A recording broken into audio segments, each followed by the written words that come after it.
two brothers and gamers that have been playing games since the early 1980s. Combined, they have over 65 years experience. Join them each week as they discuss and rant about gaming and entertainment news. This is Generation X Gaming.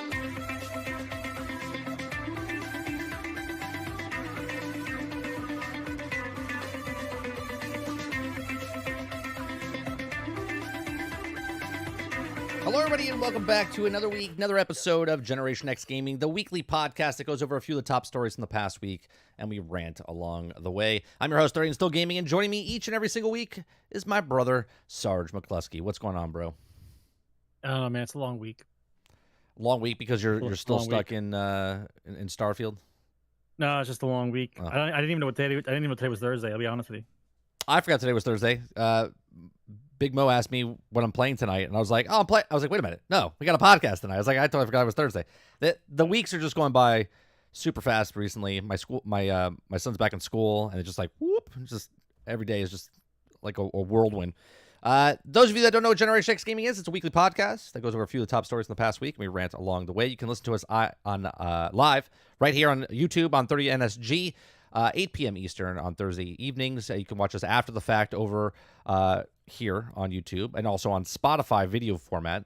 And then you can also listen to us on iTunes, Google Play, Spotify, Anchor.fm, and anywhere else you can listen to podcasts. They should be up to date up until this episode, episodes 366.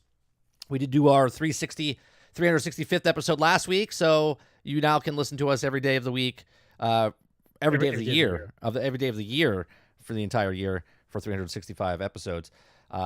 So yeah, on today's show, Sarge, we're going to be talking about what we've been playing, right? We've been playing Starfield. We've been playing The First Descendant. You picked it up a little bit earlier today and started playing a little bit. We'll get your thoughts on that.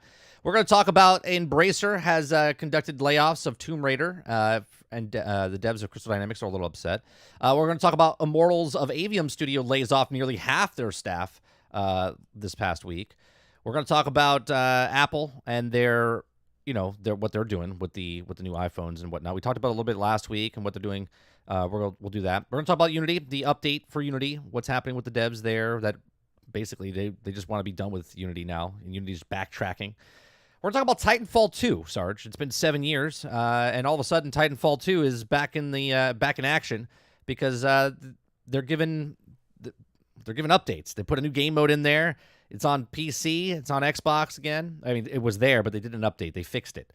Okay, it was sitting dormant for so long because people refused to fix it. It was being broke on purpose, and now it's fixed. We're going to talk about the Titanic. I mean, Microsoft.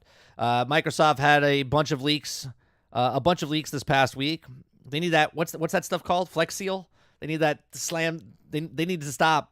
Right, and the worst part is, Sarge, they did it to themselves, right? Someone saw the folder.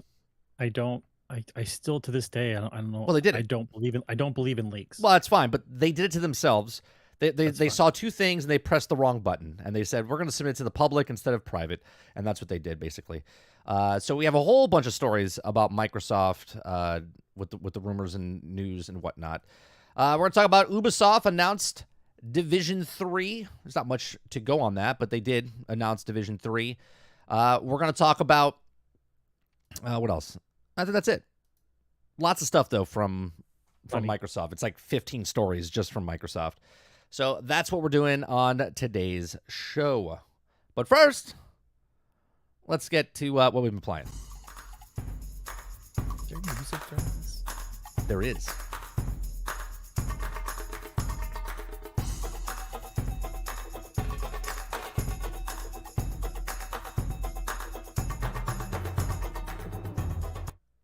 All right. So, Sarge, what have you been playing? I mean, do we really have to ask me this question? I think you pretty much don't have to ask me this question. We should redo the intro. We've just been playing Starfield. Okay, it's just Starfield. So tell us what's happening in Starfield. I don't have enough time, and Starfield takes up a lot of time. Okay, it's a good time though. First of all, let's just get it out. Let's get it out of the way. I'm playing Starfield, and I'm playing Last Descendant. Shocker, right? Yeah. And I played Last Descendant the first Descendant, not the Last Descendant. It's the first Descendant. Whatever, I don't care. I don't care what it is. I played the last First Descendant. The Descendant. I played the Descendant. Okay, all this for the first 5 hours, 6 hours this morning. So, okay, so let's go with the easy one first. I really do enjoy Starfield, and I keep laughing because now my feed is full of people who hate Starfield and then who like Starfield, and then the people who hated Starfield and now apologize and now like Starfield. I've seen some videos. I've seen some videos of people apologizing. I just keep laughing, right? And I still go over it in my head over and over again. I'm like, okay, so I look up the stuff online. 10 million people have played Starfield. Yeah, they announced that the other day. 10 million people tried it. Downloaded it, opened it, started it. Yeah. Right, tried it. Nope, no problem. But what I laugh about is the same things keep coming up, and the negative aspects that they use to say that the game is bad is the same thing that the Bethesda uses in every game they've ever had. Right. So I'm trying to put the pieces together on how the hate is transferred over, because I think what they expected Starfield to be like this new thing that Bethesda was going to try out instead of Fallout in space.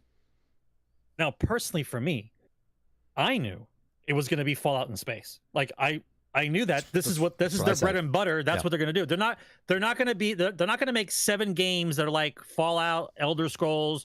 You know what I mean? They're not going to make those games and all of a sudden make a God of War. Like, right. That wasn't going to happen. Like, that's not Bethesda. So I find it humorous that the amount of people that hate this game, and by the way, hate's a strong word, and they do hate it. Hate it. But they hate it. Yeah, hate it. But they hate it at an 84. And so from now on. Well, hold on, Sarge. It all depends on what review sites you go to, because they're going to pick the lowest one, which I think is Xbox right now, which is like 76, I think. Whatever. Let's just call the game average, right? But now we know that according to the masses shouting into the void, an 84 is trash. Yeah, and so now anything in the 80s is trash now. So now, no matter what game comes out, I don't care if it's a Sony Pony game or an Xbox backer game or whatever. If it's in the 80s, your game's a piece of shit. That's what's going to happen from now on. That's what we're doing on our channel. So no matter what happens now, according to the crazy masses who think the numbers matter to them, 84 is a piece of shit. Yeah, so from now on, this is what you see in our chat. When you see an 80 now, this is what we're doing. Okay, you see trash cans. That's what it is. Anybody that sees an 80s, trash. That's a trash can. Yeah. So I can't wait to see the next Sony games. I can't wait to see what the numbers are going to be. I love how this is always done, right? So, and obviously it's like a small group of people on the internet, but shouting the loudest. Ghost of Tsushima, shouting the loudest. Ghost of Tsushima, 83, fantastic game. Ghost of Tsushima, really good game. Everyone talks about Ghost of Tsushima, fantastic game. Not Starfield, anymore. 84 on Metacritic, right? Ghost of Tsushima, 83, fantastic game, 83. 84, same website, piece of shit. That's right. Piece of shit. Yeah. Piece of 83, shit. masterpiece. 84, piece of shit. Yeah. Yeah. This is where we are. This is what I'm talking about. So listen, I wait now. I'll wait for the rest of the year, whatever you guys want to talk about when a game comes out now. But don't you dare say a game is good if it's in the 80s anymore. Nope. Because the mentally incapacitated, rebellious children have spoken of what 84 actually is now. So now we're going to follow along with their mentality, and 84 is a piece of shit. So tell us how you enjoying Starfield? Like, how is Starfield treating you 3 weeks in now? Right, we're 3 weeks. We're 3 weeks into Starfield. Well, a couple of things from my background, so people understand that I'm not shilling for Starfield, right? I grew up a sci-fi junkie.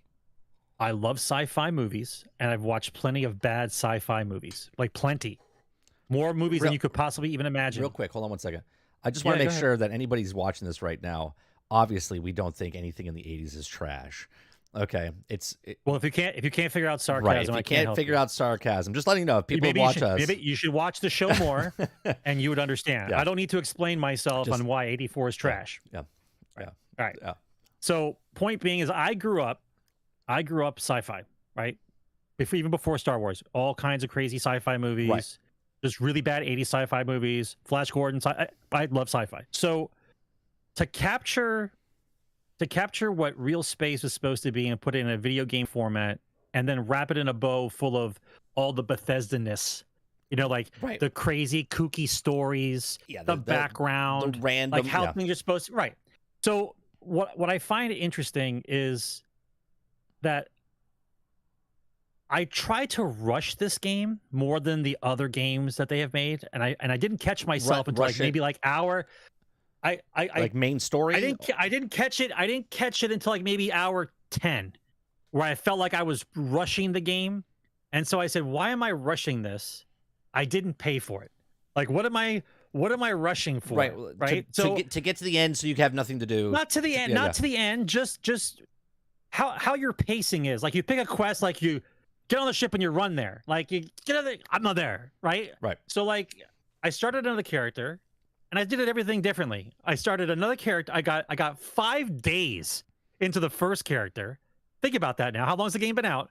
Five days for the first character. 6 days almost. I think I'm almost at 6 days. And so now the second one, I'm just kind of cruising around, and I'm choosing all the opposite stuff I would have chose before. I'm just kind of mixing stuff up. And what I find is the old adage that people were mad about Skyrim and Fallout, where the marker's in the sky, and you just I'm walking. Follow the breadcrumb trails. I'm walking towards the marker. That's all I do. Right. What I found out in this game is the breadcrumb trail isn't really apparent, and you have to actually wander and want to find something. Right. They don't handhold lead you to the next series of quests. If you were doing the main line, follow the breadcrumb. It's not even a breadcrumb trail. No. It's a painted line. You could just follow the line. Not a breadcrumb, a line. Right. But for everything else, you have to wander. I discovered 8 or 10 new locations inside New Atlantis that I didn't even know were there. What do you mean, like other areas to go in that you could find and go in? Like, I didn't find them before because I wasn't led there by their hand. I did find some secret rooms in Atlantis, like New Atlantis. What I'm saying is here's a definition of explore for me, right? They're mixing up the word explore for space and explore for the game 2 different ways, right? So for me, in a Bethesda game, I like to explore the game. I don't look up any videos. I don't look up any cheats. Right? I don't look up anything, and I just kind of wander, right? And if something interests me, and I always listen for the Bethesda cues. Some dude's yelling, some girl's crying. Some guy's disappointed about his job. If you hear the little Bethesda cues that somebody's yapping in the background, I'm like, let's go see if I can help this guy out. Right? And you go do those things. So I started doing that more. It's almost like you're like in a little dream kind of state, right? You're floating around, and some stuff just kind of falls in front of you, and you're like, maybe I want to do this, but maybe not. But here's the best part. Even if you don't want to do it right then, for some strange reason, you were in earshot, the little thing appears in the corner, you heard something, and it goes in the quest log. So now, like the first game, I didn't really pay attention to that. So about 10 hours in or 20 hours in, I'm like, why do I have so many quests? I've only talked to 5 people. Like, why is the quest log full? That's because when you're walking around, any moron that says anything starts the quest. Puts you in activity. Right. Like today, here's the story for today. Today, I found Juno. Now, I'm not going to say anything. I'm not saying anything else besides that. We did it on stream. That's fine. Some people in here might not saw the stream. All I'm going to say is I found Juno. I thought that was an amazing little side quest. And here's my question to you, because you said you've done it. Right? So my question to you is, were you part of Raiju or not? I don't know if I was. You have to know. I don't know if I was part of that faction at that time. I would have to go back into my stream, which was last week we did it. I want to say I wasn't part of it. Right? I'm not sure if I was part of that faction or not. But I loved it. I thought it was the coolest thing when it was happening. I was like, what is happening right now? It's a really good plot point, and here's how I know I got into it. is because I started getting those feelings inside that if it was me actually Yeah, there, that's exactly what I if did. I would, what would I really do here? Like, what would I really do here in this moment? Like, I'm under contract, Yeah. but am I going to follow the contract? Like, I would probably feel that way. And I like those little moments in Bethesda. And the reason for that is, and I know people think I'm a little weird in the head, but I don't want to start a rehash of a conversation that you guys had a couple days ago or a week ago. I became immersed in the game, right? So when I become that way, I'm thinking like if I'm actually there, I'm there. I don't have, these are my choices. I can't go, it's just a fucking video game. And so I play that way I'm so tempted for like, don't do it. Don't do it. Just stay with me, right? All right. Just stay with me. And you have a lot of those moments in the game. It's enjoyable, right? And I want you to know something. I have yet to sit in the pilot chair and skip the takeoff sequence, right? Every time I do the takeoff sequence, I get little butterflies because I think about the reality of actually what it would be to leave the planet. Yeah, go like into an actual space. ship. Yeah. Right. So, but I get that every time. So I don't skip it. Yeah, I like watching it a lot, especially when we're doing, yeah. And then when I change ships, it's even better. I change ships, and then I look at my ship, and I do it again. I change cockpits. There's something I have to say, and it might sound stupid as a 45-year-old man playing video games, but when my ship is on that landing pad, and I'm walking up to it, and I see the steam like coming off of it and stuff like that, I'm just like, they captured it. They captured it beautifully. This is so cool. Yeah, I would love to play. Now, this is a game I would play in VR. Yeah. This is a game this is a game that I would buy a VR headset for and play. When did you figure out? And I know you're doing the captain's log thing, right? But when did you actually realize when you started playing the game that this game really is a role play game? I realized it instantaneously. Like for real, it's a real role play game. Yeah, instantaneously. This is why when I was on Lono's podcast, right, and I was talking about it, people thought I was freaking nuts, right? I was like, I love this game. I was like, this game, and at that time, I think I was like 10 or 15 hours in, something like that, right? Like I absolutely loved it. No, it was actually longer than that. It was like 50 hours in because it was the following. We didn't have a show that week, and then I played nonstop for a week, right? So it was like 50, 60 hours in when I went on the show, and then he's like, "Do you like the game?" I was like, "I absolutely love it. It's in my top 3." And everyone's like, "This guy's on crack. How does he like?" I'm like, "This is an amazing game. It's an amazing game, and I don't care if it's not the graphics that you thought it was." Like what the game is doing and keeping me like immersed into that realm. Yes. Right? That's why I like the game. You don't think the graphics are new? I think there's an upgrade. Yeah, they've upped it from the last Bethesda game. Yeah. Okay. So but it's not comparable to Unreal Engine 5 or anything like that. No, not at all. But you know why? You know why it doesn't bother me? It's not even Unreal Engine 4. Because I unscrewed my brain, I took it out of Unreal Engine 5, and I said, "Hey, by the way, I'm playing a fucking Bethesda game." Yeah. Right? And so my brain goes, "Expect Bethesda, go." And then when it shows on the screen, I'm like, "Hey, that's pretty good Bethesda right there. That's an upgraded version of Bethesda. That looks pretty damn good." Are the bugs still there for Bethesda? Where a guy walks in front of me while I'm talking to somebody important and his face is just sitting there like this? I laugh. I laugh. Here's the thing. I like these moments, and if you watch my stream when I do it, I like these moments that I'm playing. And yes, I'm doing it for stream, but I'm role playing. This is like I'm talking to the person like they're actual there, right? So I'll do the banter in between, even though they're not going to speak back to me. Like, so if there's a line, right? I say the line, but before I say the line, I say like 10 other lines. Like I'm bantering with them, and then I say the line, and then I progress. Right? I'm making myself. You're edited in later. Yeah, I got it. Yeah, I'm making myself feel like I'm the character, and I love it. Right? There's so much content in this game that I needed to buy bullets. Right? And I was in Neon City, and I walked into just a regular vendor. And they're sweeping the floor, and I didn't know who owned the store or who owned the shop. And I walked up to them, and all of a sudden I was like, "Hey, I just want to buy something." And they're like, "Oh," and then this whole dialogue system popped up, and I was like, "I just want to buy something," right? And they're like, "There's this whole thing," and now I have a side quest from them, and I'm like, I came in to buy bullets randomly, right? Just to buy bullets and some digipicks, and now I'm doing a job for these people to help them out and it's just little things like that wasn't a main quest. That wasn't even a side quest. This is like a side, triple side quest. And you get so, what's the word I'm looking for? Well, sidetracked. You get sidetracked left and right, but in a good way, not in a bad way, right? It's not like the same mission over and over, doing it again and again. It's different things in the dialogue wheel and the dialogue options, and then you can say certain things. Did you do the whole faction for Rajun company? Have you done that? I have not, because in the middle of doing the Raiju quest line, I inadvertently picked up a bunch of quests for the Freestar cowboy thing, the cop thing. And so they started conflicting.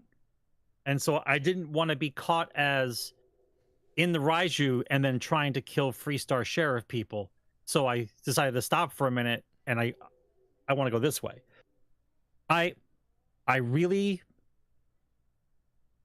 enjoy the fact that even though you're running around these towns, there are still layers inside each of the towns if you wander. Right. And there are things I found out now from 4 different places now, that there are vendors in specific stores right.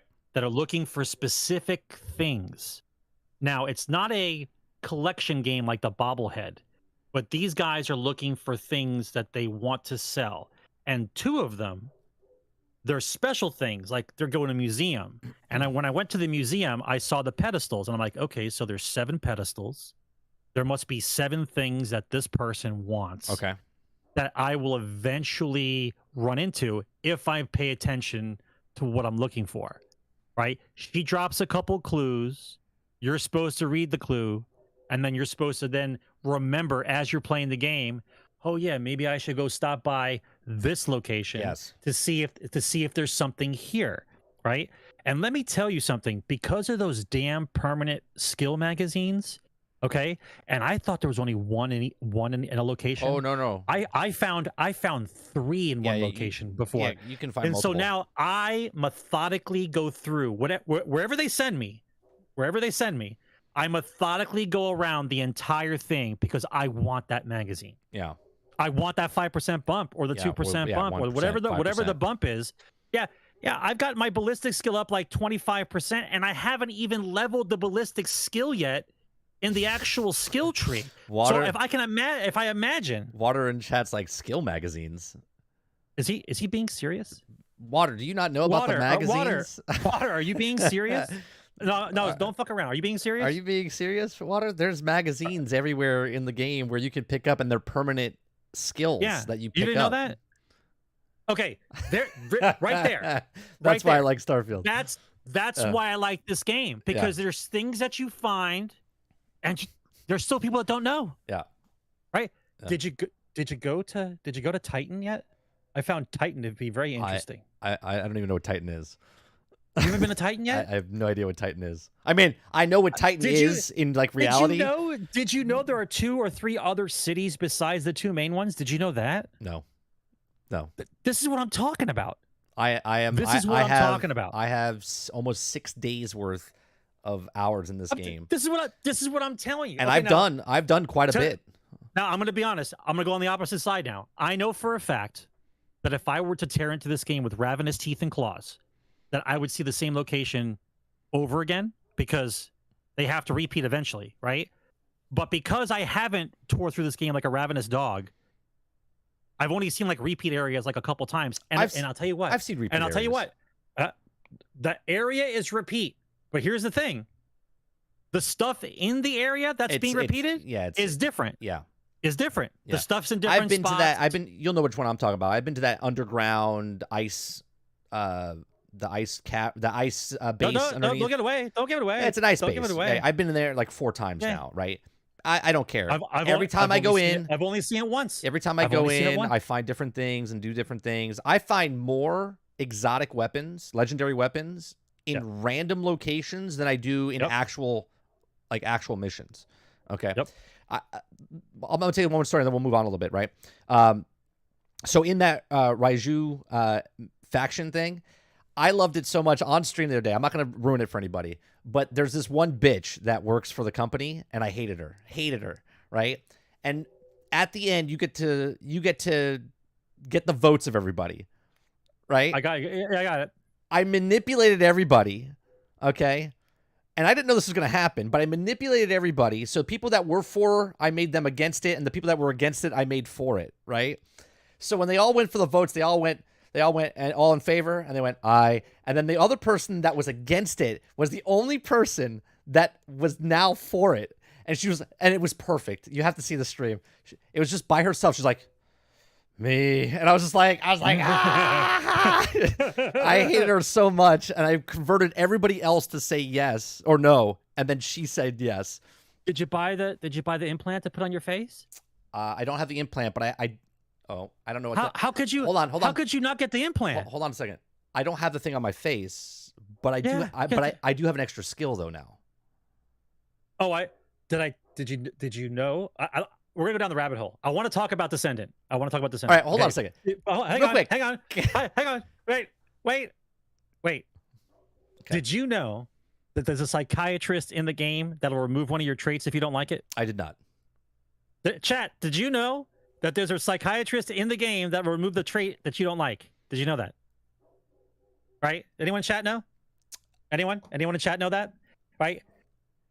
Okay. Oh, see, Water knows that. Water knows that there's a psychiatrist that'll help you get rid of a trait that you don't like. Okay, I have a question. All right. Okay. Can you manipulate people? Like with the Force? Sure. Okay, so you're talking about magic powers.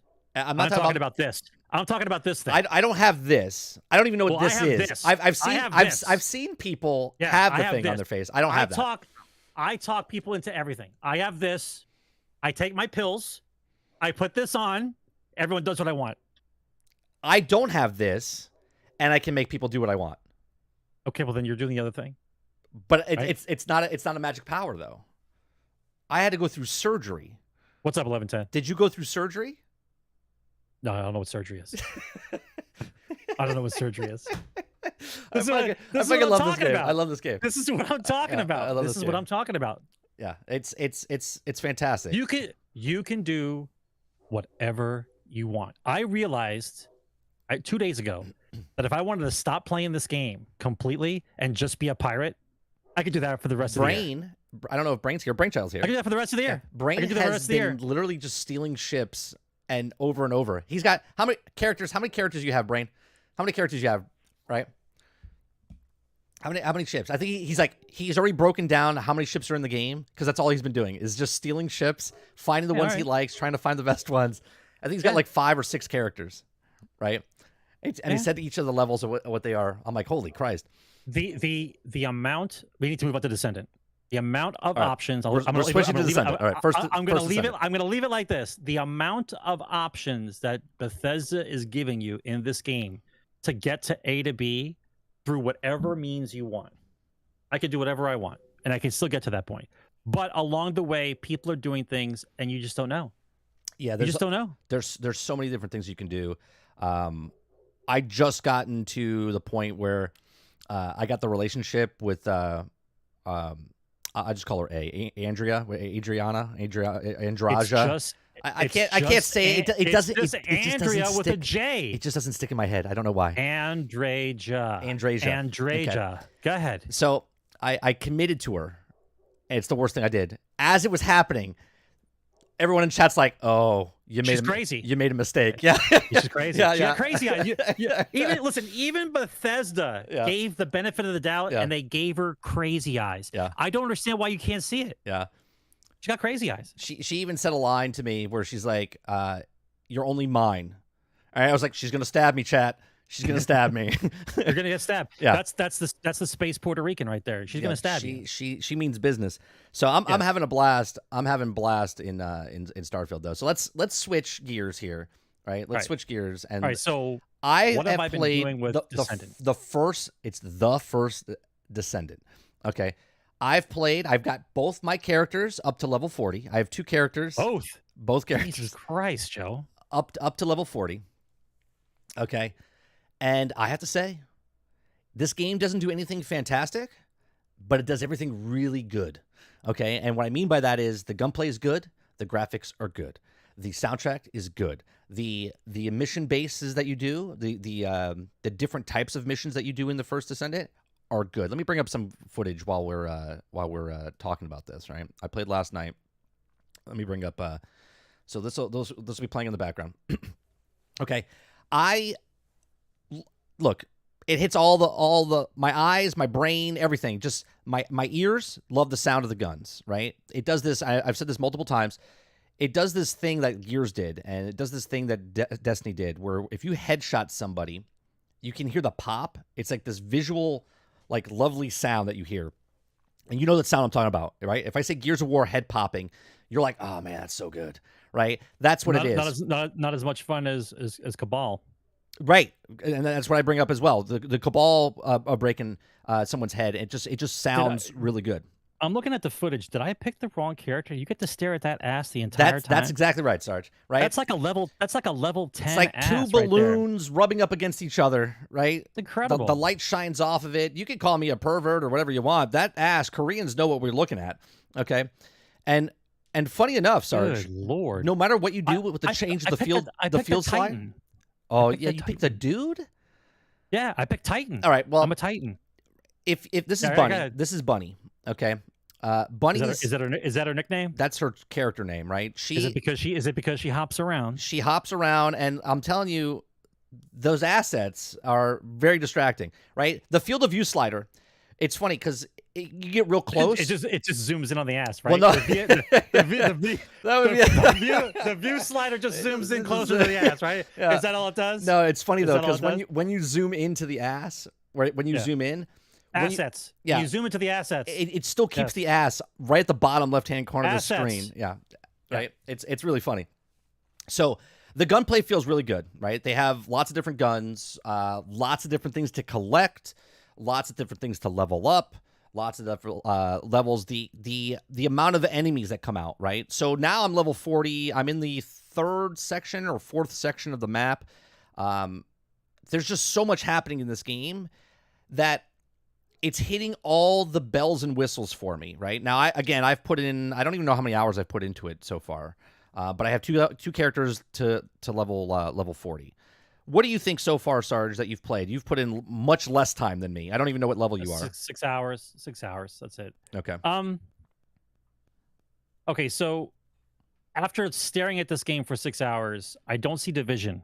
I see why people say the division's here, but this is if Destiny and Warframe had a baby. This is Warframe, Outriders, Destiny, Anthem. Yeah. They're all in there. Well, Outriders already copy pasted. I'm talking about like the main games that are out. So this is a combination between Destiny and Warframe. Now, I like the playground that they made, the areas that you play in. It gives me Destiny vibes all over again, right? Just the way the map is set up. It looks like the EDZ. It does look like the EDZ. It does. With the broken down buildings with the plants growing on it. The guys jumping out of the ships, like how they enter the area. Here's the good, the bad, and the ugly for me, right? So the good is I agree with the gunplay, right? I think some of the gun sounds can be changed a little bit because you have like the 5 or 6 classifications of gun, and then you have maybe 4 or 5 inside each of the categories, right? So I think some of the sounds can be changed a little bit. That's not really like a nitpick thing. That's just observation. Yeah. I think the movement in the game is pretty tight. Like, I always thought that Destiny was a little sluggish, a little bit, not as sluggish as the Halo was. But then again, things improve over time.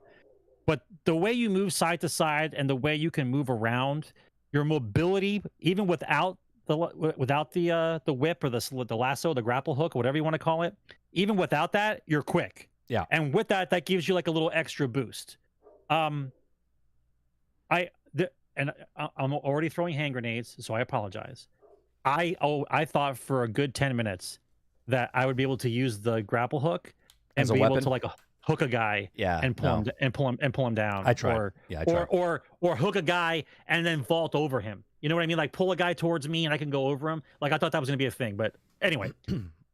Real quick, yes, there is matchmaking. Matchmaking when you go to different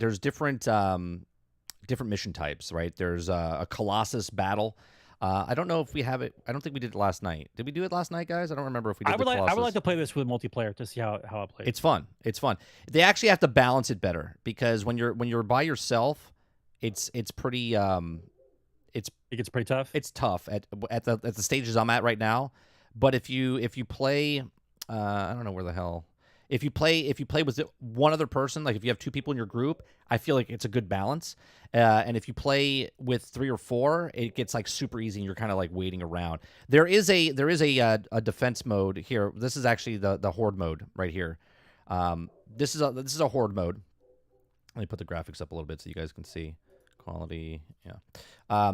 So this is a four-man constant wave after wave after wave, and you have to try to get to level 7. Once you get to level 7, you can then push your luck, right? Go from 7 to 10, then from 10 to 14, and then 14, I think, to 21, I think is what it is. And then you get but it gets harder and harder and harder. It starts at like level 6 and goes all the way up to past what you are. And it's just a group of people. It's a good time, man. You level up real fast with your characters. The gunplay, like I said, the gunplay and everything is really, really good. Like it feels good. Yeah, the guns are it's done well, right? I think the explosions need to hang around just a hair longer. I think they're so quick. They don't allow the visual to take place of what's happening, especially when you throw like big weapons or got bombs going off. Like the explosion's so quick that it's like a flash in a pan. A couple times I got caught between 2 enemy and I couldn't move at all. Yeah, you get stuck every once in a while. Like I got pinned. Like even if you couldn't even roll out of it, like I just get pinned. I don't like the melee. I think they left something to be desired for the melee attack. Like I understand it's 2 buttons, but like that's the worst. 2 buttons for a melee. Yeah, but you punch, but then you can't punch again. Like there's no follow-up, and there's like some kind of cheese follow-up after you punch. Like I punched really hard, and then afterwards I can kind of slap him a little bit. Like I don't understand what that move is. It's weird. Once again, understand it's a gun game, but I think the melee's a little weak for what this is. Yeah. I thought the powers that I had as the Titan were interesting, but it's a Titan. It's straight up Titan. Straight out of Titan from Destiny. Yeah, it's 100%. Straight up Titan. And I'm like we knew it was going to take at least 5 or 6 years before somebody came out with a game that was like Destiny, that could be like Destiny, and they've had plenty of time. It was going to be inevitable that this was going to happen eventually. But it is more Warframe based on the fact of how many things you can upgrade. Yeah, they got the card. They got the card system in there with the guns, and then your character itself, and then I just realized real quick. Sorry, you can upgrade your weapon. So I made a legendary weapon just earlier today, right? So there's these resources that you need to make. You have to go to the girl in the far tower that does the research stuff. Where if you get all the things that you need, just like Warframe, you can make the character, or you can make the gun, or you can make whatever, right? So I had the things to make the gun. I made the gun. Now I had a legendary gun. And then to upgrade that gun, you can take the other guns that you have. So let's say I have a level 29 gun I'm not using. Now I have this level 1 gun. As long as I have 5 of these things or 10 of these things that I make, which is where the grind's going to come from, because you're going to need a lot of gold. You're going to need a lot of stuff, material pieces and stuff to make certain things, right? It's a grind fest, yeah. As soon as I put that gun into the gun crafting machine, the modifier or whatever, it went from level 1 to level 27 instantaneously with just 5 of those things. And I think it was like, I want to say it was like 10,000, maybe it was 100,000 gold or whatever to make it. And now I have a legendary weapon. Now, while I'll use that weapon, now I get more proficient with that weapon. So it's like Division, right? Where you get the proficiency of the gun the longer you use the weapon and whatnot. And then each gun has the mod system on there. So you can really... I watched some guy I was playing with earlier. He was destroying everything with one tap. His powers that he was using was just devastating everything around us. I was like, man. So this system right here, I'll pause. Oh, let me... Min-max. Yeah, when people... Listen, when games like this, that's the way it always is. You have your normal computer-based guys who know how to play a shooter like this. Then you have the guys that know how to min-max. They read the game, they figure out what the abilities are, they figure out what the cap is for their ability points, and they min-max. And it's great to watch those videos. Those guys make these crazy Jesus characters. Right. Like how long has the beta been out for? It's a couple days. It came out last year. They said the people that I played with last night said that it was in rough shape last year. It was just a mess. They said it's much better now, more polished and whatnot. Well, that's obvious. It looked polished. So you have your mastery that you can go up. You have all these different external components that you can level up. You can level up your guns. You can level up your character. And then there's the customization and monetization, right? Obviously, there's no monetization right now, but you have not yet. 4 major currencies up on top. You have the gold that you can get in the game. There's like these other ones. I forget what they're called. I don't really pay attention to that stuff right now. But you can basically what they're going to do is they're going to charge you for your time, like Warframe, right? Like if you get a descendant, it takes 12 hours to make a certain character. It might take longer for others, but it took 12 hours to get her. I let her bake for 8 hours, and then I paid, I think it was 25 of the premium currency, whatever it was that they give you for the beta. And then I spent the extra 4 hours just to unlock her, right? So here you go. So these are the mods and stuff that you can put on your gun. This is exactly like, not exactly like Warframe, but it's very Warframe-esque of a system here. So they're going to charge you for skins. They're going to charge you for your skins for your grappling hook. They're going to charge you for emotes. They're going to charge you for, it's a free-to-play game, right? It's a free-to-play game. And I look at this and go, well, is it worth it? Because it's a free-to-play game. Nexus, a lot of people look at this and say, well, Nexon, whatever, is that, they make games and they charge a lot and microtransactions left and right. And I look at this, go, look, I've put in, it has to be, I put 5 hours in last night. Maybe we're at like 9 or 10 hours, right, with 2 characters so far. I'm having a blast with it. And it's a game that I could put as much time in or as little time as I want, right? And it does respect your time, because once you're done doing the main mission, you can run the same missions over and over if you want to farm to target loot to get the resources, which then you can take those resources, take it to the crafting bench, and then make the things that you need to do to unlock the characters. The reason I'm interested in this game is kind of weird, because I really don't care about the characters or the IP of the First Descendant, but I feel like this is what Transformers Reactivate is going to be. I hope not. Okay.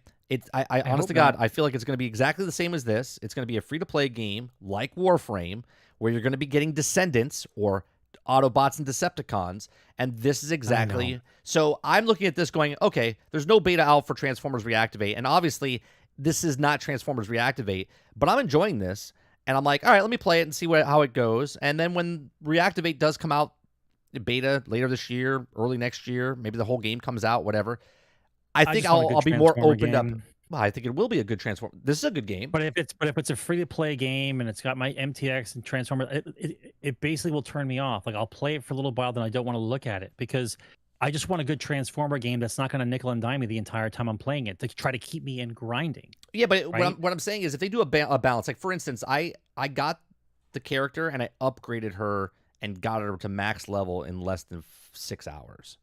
Okay, but that's with the currency they gave you. Correct. We don't know. Well, no, even if I waited the 12 hours, once I got her out and leveling, it took me 6 hours to get her to max level, right? So is the grind, again, it's the beta. We don't know how long it's going to take. They're all testing. They're testing the whole time. Right. So we don't know if it takes you 5-6 hours to get a character leveled up and then maxed out and doing that stuff. Is that okay? Or do I pay the $35 or do I pay $10 or do I pay $5 here or there? Well, here's the number one question, and we say this every time you see a game like this, right? It's a solid game, it's grindy, it's good for your friends, but the issue is the amount of time it takes you to play a game like this is how many games like this can you have in rotation? Right. How many games like this can you have? If you're playing Warframe, if you're still playing Warframe, and you're still playing Star Citizen, and you're playing these games that take up time, like how many people are going to set aside some more time to play this the same way you play those games? That's all I'm saying. It might seem like a good solid game up front, but what inside this game dictates that I want to spend more time in this game than the other games that are already out? Well, the way I look at it is, if it's a free-to-play game, like Genshin Impact's a free-to-play game, right? It makes money hand over fist. You can get and unlock a lot of stuff in that game, or you can pay to unlock the cosmetic skins and whatnot. So in this game, they're not barricading you with anything that... What's up with the hands? It's these giant hands. They're going for my ass, I think. I'm not really too sure. I'm is that like an HR video? What's going on there? It's a mastery. I leveled up from 7 to 8. I think I'm 9 or 10 now. That's one of my pet peeves, right? I'm level 5. Yeah. The term mastery came up like 6 times. I'm like, let's calm down. I'm level 5. I didn't level up shit. Like I can add some abilities to my guns, but to keep calling it mastery, like mastery would be like end game level 200. I got everything mastery. That makes more sense to me. Throwing the word mastery around when I'm still learning the game to make myself feel better is just, it's cringy. I don't know cringy. how it's gonna run when it comes out. I don't know if it's like right when you get in the game or if they put it in the system just to see what it is. Right? I'm not really too sure. Yeah, I'm not too sure if the mastery is from the start when the game comes out. I clicked this pen, bro. Mastery. I'm a master. Clicking, mastery. Clicking that plan. Like, calm down, dude. So mastery. So I think if it's a free to play game and they're not charging for pay to win, right? It's paid to. Oh, come on, bro. That's in there. Well, it can't be because there's no PvP. A version of that will be. Well, it's paid for your time, right? So if you want to sit there and grind for 10 hours, you can do that, like Warframe. If you want to, but once again, don't got that kind of time. Right, you don't. But what I'm saying for people, so I guess if I fell into the trap and I wanted to play the game, but I don't have enough time, but I've got money, I can buy my way into it, right? Sure, but at the same time, because there's targeted loot and there's targeted ways to get the resources, and you know where to get the resources from. Like everything is pretty broken down. So if I click on a resource, it says where to get it from, and then it shows you on the map where to get it from, and then you can go to the map and just run around Kingston and get those resources. So if you have a half hour to kill and you want to come in and just grind for that, you can. If you want to try to get Kyle out of as one of the descendants, or Blair who like shoots fire and stuff, you can focus on where you want to get the stuff, just like Warframe, right? Just if you want to get certain Warframes, you know where to go to get the Warframes.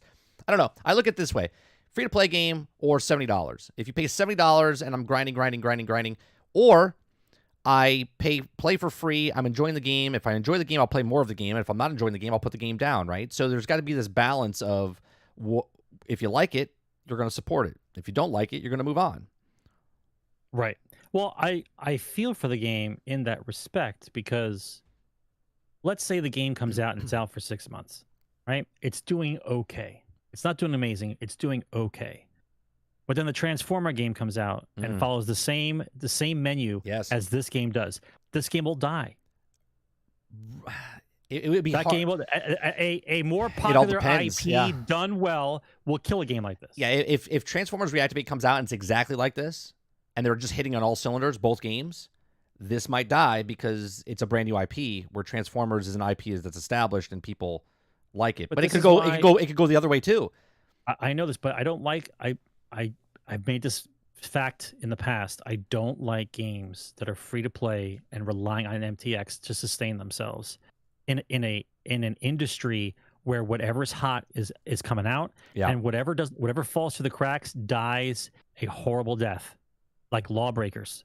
Like all these MOBAs that came out, like all these other games that came out that they're out for like 10 seconds and they get nuked. Because they spend 5 years trying to make a game and they're rolling, basically they're at the crap table. Come on, 7. Like you're hoping that my MTX game is going to overshoot the last MTX game if it stays out long enough. Then let's look at the landscape of this, right? So from the first Descent, now let's say Transformers Reactivate comes out. This is supposed to launch in February next year. Let's say Transformers comes out the exact same time or same year, right? So next year we get more Destiny. It's 6 months. I told you. We get more Destiny. You got more Warframe. You got two people. No, what I'm saying is there's Destiny out there. There's Warframe out there. There's 2 games already out there that's been out there for a decade that are in this space. Then you have now you have this one. Throw this one in the ring, right? Then you have Transformers Reactivate. That's in the ring. Then you have Division Resurgence. You have Division Heartlands. Then you have the announcement of Division 3 down the road, right? Obviously, that's a couple of years down the road. That's a lot of games in the same category, bro. Right, they're all competing for that same type of game where it's a looter shooter, free to play. I mean, that's where Destiny's gone. Then you take Sony's 12 games they're working on that are all supposed to be like live service games, and they throw those in the mix, right? Yeah. Some of them are not going to make it, right? Some of them are not going to make it. Right, but this is what I'm saying. So maybe, just maybe, everyone calms down and just make a game and sell a game, and we can have a couple more Spider-Mans or a couple more God of Wars or a couple more Horizon Zero Dawns or a couple more games like that where they're fun. I spend full price. You get my money. The game is good. I play for 40 hours, and then I put the game away. These games are hard. these games are hard because if you don't spend microtransactions because it's a free-to-play game, and if they don't make enough microtransactions, then they're like, why are we going to continue supporting the game? Yeah, but okay, but that's a light switch. It's not even a dimmer anymore. Yeah. Like they say, we're 100% behind you. Woo! And then 6 months in, if someone's they're not buying enough MTX, like we dropped the game like a bad habit. Next game, next. Like they just they have to keep this game keeping updated. I'll tell you what though, I'm in Kingston and the Sterling, and then there's I forget what the other area is. I think all the land I'm gonna keep playing over the weekend. I want to see how many, like here, this map right here. I'm in this area right here that says deactivated, this big giant area. I'm in this area right now, and someone told me you can go to the spot underneath. I think you can go to all these places in the beta. So I'm gonna try it. I'm gonna play and give us enough information to see what it is. And right now I'm struggling, man, with the level I'm at and I'm playing. Just it's super hard content, and I like it. I think it's I think there's something here. You're probably just getting gear checked. That's all. Sure, but it's fun to play, right? It's fun to play. I do think that the progression in the game is done well because I've been out of the loop for a while, and it basically is teaching me as I play, and I can tell when my guns are underpowered. It's not like you're going to be dead in 2 seconds type of thing. It's done well. The way that they let you know that it's time to make sure you upgrade your weapons is evident in the game. It's programmed. Yeah, it's not just you can tell you're getting your ass kicked. Yeah, you can it's tell. done well. All right, let's go to top stories.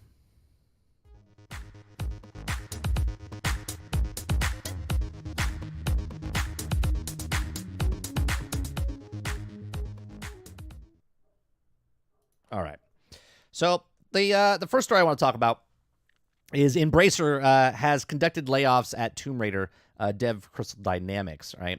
So more layoffs have occurred for Embracer-owned subsidiaries. This time it's Crystal Dynamics. Various staff has confirmed their departure on LinkedIn, explaining that they were informed of their cuts this morning. Quote, sadly, I'm on a number of people that are impacted by the latest rounds of Embracer's layoffs and also now hit Crystal Dynamics this morning, wrote ex-senior brand manager Nicholas Edwards. They added the effect departments also include management, PR, editing, and 2D art. The layoffs of Crystal Dynamics follow similar reductions at Beamdog, Baldur's Gate, and Enhanced Edition earlier this week, and Rainbow Six MX vs. ATV earlier this month. Embracer also has restructured and closed several studios it bought up in recent years following this dissolution of the deal of Savvy Games said that have been worth $2 billion, right? So last year, Embracer bought Tomb Raider Studio as part of a package deal alongside Eidos Montreal. Also, Square Enix Montreal later renamed the studio Onama, okay, and then shortly closed it just a few weeks later. Crystal Dynamics later affirmed that it would begin to make more Tomb Raider games, with the first one being published by Amazon Games, and then obviously, about Marvel's Avengers. So Embracer Group, they canned Violation a couple weeks ago, right? They just got rid of the whole studio that made Saints Row, the new reboot of Saints Row. They now cut half the staff of these guys. And then I think there's another one. I don't know if they're attached to Embracer Group. The people that made Immortals of Avium, are they part of Embracer Group? I don't think they are. I'm not sure. I don't think they are. But there's a lot of companies, a lot of games that are just not making the cut. So what do you think about Embracer Group, Sarge? A lot of people always talk about EA, that's buying up companies and they spit them out. And then now people are talking about Microsoft buying companies and then spitting them out, right? All companies do it. Sony does it. Microsoft does it. Embracer owns 140. Krebsy, correct me if I'm wrong. I know you posted a couple weeks ago. It's like 142 studios. Okay, 142 studios. Embracer Group has, and they're all independent. They all stay alone. What's Embracer Group doing? What are they doing right now? Well, when I look at Embracer Group, I look at them the same way I look at how EA and the Ubisofts, Square Enixes, where they treat the individual developers like Kleenex. Like if one's not working out for them, they just get rid of them. They just hire another guy. Just pull another tissue out of the box, right? But Embracer Group does this with entire studios. Yeah. Right? Now, I know it's a business. I understand that. But understanding the way that the gaming business has now become, where you have to have a certain amount of these MTXs and games as services, and it takes a while to make these games. So you're looking at 5 or 6 years down the road before these games come to fruition. And so Embracer has this thing where, okay, well, you're next on the chopping block. Is your game going to make us 7 figures, or are we going to have to redistribute you? Like, that's basically what it comes down to, right? Instead of a studio working towards a common goal that they want to make a game, there's already this ceiling put in place that says you guys have to hit this ceiling. You got to hit this. This is what we're doing. This is what we do here. You got to hit this. And so they're like, well, we understand you have to hit this, but that's not kind of like what we're doing. Like, well, I don't care if you're doing that, right? This is what we want. And so when you're under that kind of scrutiny the entire time, devs burn out. You end up with shitty games, half-assed games, games that they don't want to work on. That you lose the artisticness and the creativeness of the actual people who are making the game because they're just looking for numbers and bottom line. Right.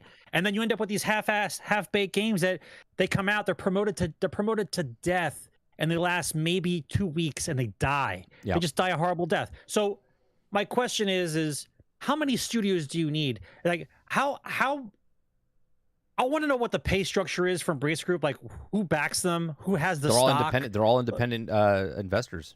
But this is what I'm saying. I think it's almost like an ETF of video games. Like, Embracer Group to me is like an ETF in the stock market. It's like a conglomerate of stocks put together. And as long as a couple of them are doing well, the stock's doing great. Yeah, same thing with Embracer Group. They've got so many studios. It's a holding company based out of Karlstad. As of September 2020, Embracer Group has 12 operative groups as direct subsidiaries with them. It makes sense. Yeah. It makes sense. So by that token, I'm not looking at Embracer Group as a collective of people who are striving to make better video games. I look at Embracer Group, anybody who's involved in Embracer Group, I'm looking at it saying like, okay, whose turn is it next to prove they belong in my house? It's like your kids have to do chores and do things for the parents. Like, show me why Joey gets a bedroom tonight. And like they go, here, this is what we made for you. Like, I don't know. I don't see a $300 million price tag on that. Maybe you get to sleep outside tonight. I don't know. Like, and as soon as they figure out that game's not going to do well, you get the Saints Row treatment. You're out. I think you're out. I think Embracer Group's looking to sell some major studios. Right? I think but they're that's trying to trim the fat. Trim the fat. They're trimming the fat, and they're gonna sell some stuff. Now, if that's to Microsoft, if that's to Sony, they're trying to pretty up themselves for sale because they lost that $2 billion deal that they were supposed to go through, and now they're going, well, we didn't get the $2 billion. We got to cut the fat, right? So they're cutting the fat, and I think they're gonna sell some studios. That's what I think is going to happen. And I think if this game is going to continue, then I think that the only companies that would be interested in buying companies that were pushed to the limit and then broke. Okay, I'm not saying the development team was bad. This is not what I'm saying. I'm saying that they were pushed until they broke. Okay, is only the big boys, right? Google, Amazon, those players would be buying up studios that Embracer Group wants to sell because they don't know. Right. They need to start someplace, and they need some studios that are willing to start fresh and do what they want to do. Because that's always the pitch, right? Because Amazon and Google and the rest of these big conglomerates will be like, we just want some studios to come over and make some games for us. You guys can make whatever you want, and we'll see how it goes. Yeah. Like, that's like a pitch. Where meanwhile, Embracer Group is like, who's bringing me the money? Like, that's basically the difference. That's basically what's happening.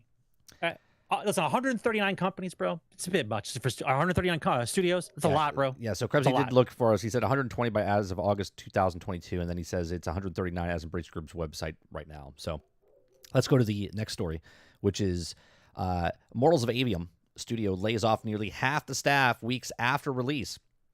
This is one of those games, and it's not to say that this game is shitty. I don't know. I didn't play it.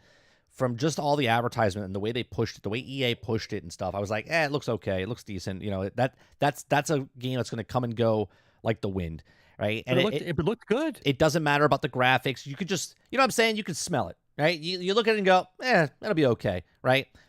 I'm not giving crap to them, but this is what happens, right? You make a game and you sell a game. And sometimes when you make that game, people can play it and go, you know what, this is a really good game. I like this game. And then it starts to build up, and people are like, you should own this. But unfortunately, This is not one of them. Okay, this is this like a Lawbreakers, or is this like a Battleborn, or no, what is this game? This is a first person Magic. No, I mean like how it died. Like, is it oh, like that? in like. I mean, it looked interesting. Did they just stop promoting it? I'm confused. They I promoted thought this game was supposed to be really good. They promoted the crap out of this thing. Saw it everywhere, right? I made a joke about a couple weeks ago. I was just like, "What's that game called that EA is coming out with?" And I pretended I didn't know the name of it. And then Lona was like, "You mean Immortals of Avium?" I was like, "That's right. Nobody cares, right? Nobody cares. Nobody cares. Right? That's true. Nobody cares." So sure, the people that bought this game probably looked at this and said, "I had fun," and that's not the problem. Right? I always make comparisons from the video game industry to the film industry, right? If a studio like Universal or MGM or whatever, WB, they put out 10 movies a year, okay? Disney puts out like 14, 16 movies, right? 3 of those films are going to make money, break even at least, okay? One of them is going to make an absorbent amount of money to back up the 7 failures that lost money, okay? And that's how the movie industry works. This is why EA can make chances and take chances on single-player games like this because of Madden, because they have FIFA. FIFA and Madden and those types of games, right? And then they put these other games out. And if they make it, Star Wars is a big IP, and they have to pay the extra 25%, 20% because of Disney, right? This is an IP they have to take a risk on. So they're like, hey, let's new IP, let's see what it is. But then it doesn't make it. And they're like, well, it's a good test.